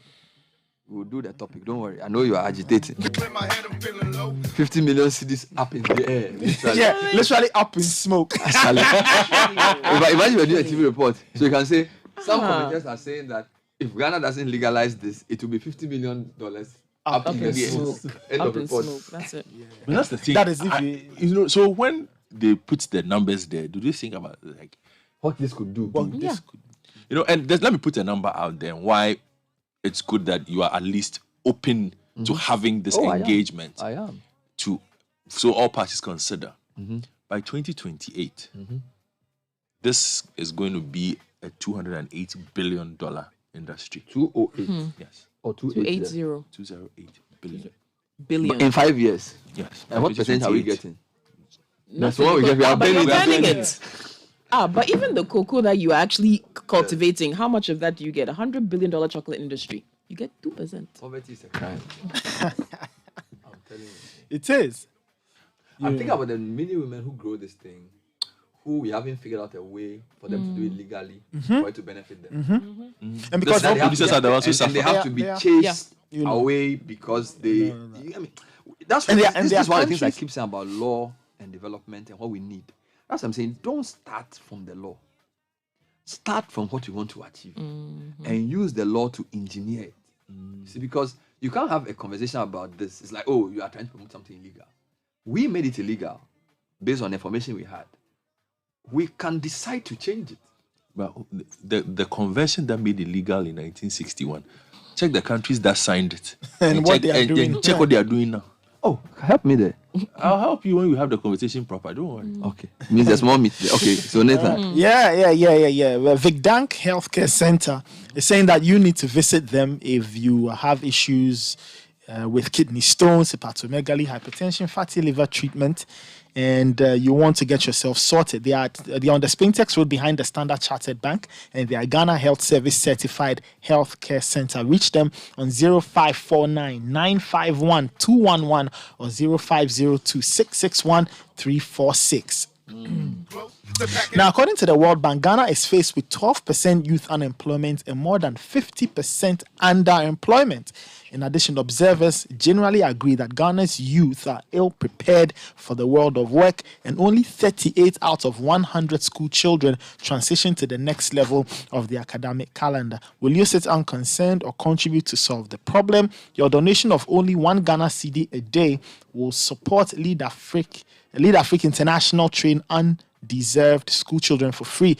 Donate to 0549 274 728 or 0549 274 728 on Chango at Lead Afrique International. Together we can change the future of Ghana, one student at a time. Now, as of January 1, 2023, property rate payments must be made electronically through myassembly.gov.gh using mobile money, Visa or MasterCard, or checks payable to myassembly.gov.gh. Cash payments, paper bills, and arrears letters should not be paid. Property rate payers should register on myassembly.gov.gh to access their bills, pay on account, and lodge complaints. Hard copy paper, that's the general counterfoil receipts, are not valid for property rate payments, and payments should not be made to anyone outside of myassembly.gov.gh. Property rate is a development tax. Pay now. Call 0302 756 820, 0549 986 986 or 0204 295 387 for inquiries. And are you planning your next adventure? Remember, it's not just the destination, it's how you get there. On Emirates, you can dine on gourmet meals inspired by regional cuisine. And of course, you can expect world-class service along every step of your journey. So wherever you decide to fly better on Emirates. Find out more at emirates.com.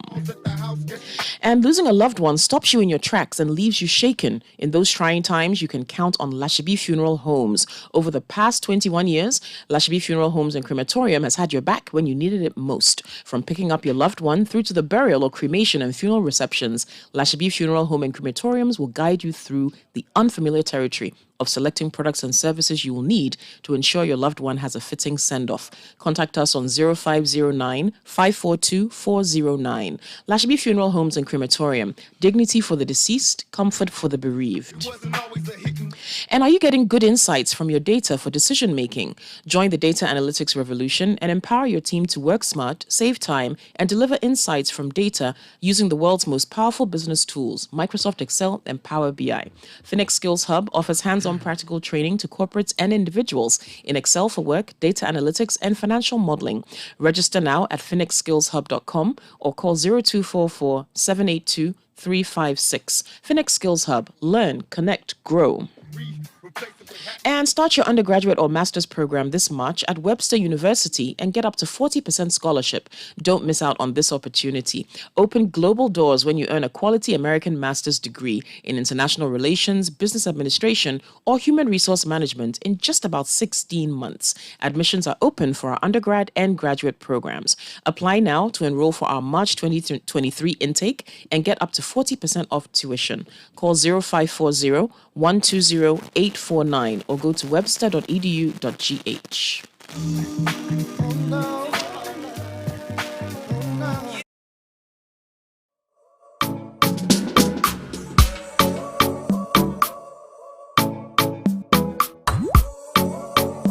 Here's all today. I want you to wish her a happy birthday. Her name is Lady D. Sedomfia Dake.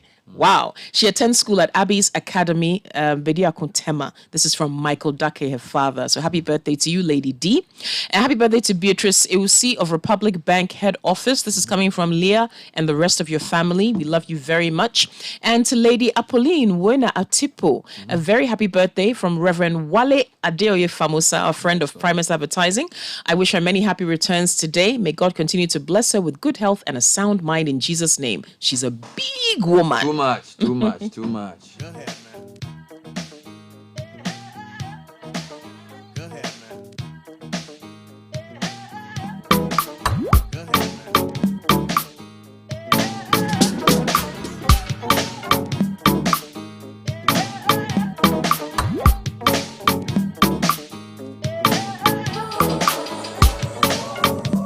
Have a dollar. In fact, no, brother man. Have two.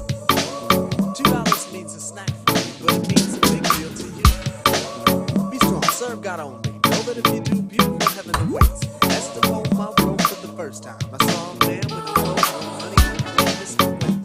That's his name. No one ever knew his name because he's an old one. Never thought twice about spending on an old bum until I had a chance to really get to know him. Now that I know him, to give him money isn't charity. He gives me some knowledge. I'm buying some shoes. And it ain't black spend all my money on big colleges. Still, most of y'all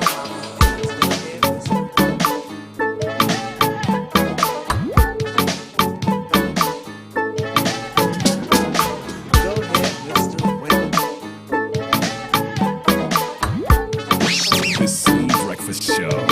Rise above the noise. Mr. Window has freedom, a free that you and I think is dumb. Free to be without the worries of a quick to diss society. Mr. Window's a bum. His only worries are sickness and an occasional harassment by the police in their chase. Uncivilized we call him, but I just saw him eat off the wheat waste. Civilization, are we really civilized? Yes or no? Who are we to judge? When thousands of innocent men could be brutally enslaved or killed of all racist blood. Mr. Window has tried to warn us about our ways, but we don't hear him talk. Is it his fault or we're going too far and we got too far because of who we walk? Mr. Window, a man, a human in flesh, but not by law. Needs you dignity to stand with pride. Realize that all in all, you stand tall. Go ahead, Mr. Window. Mr. Window,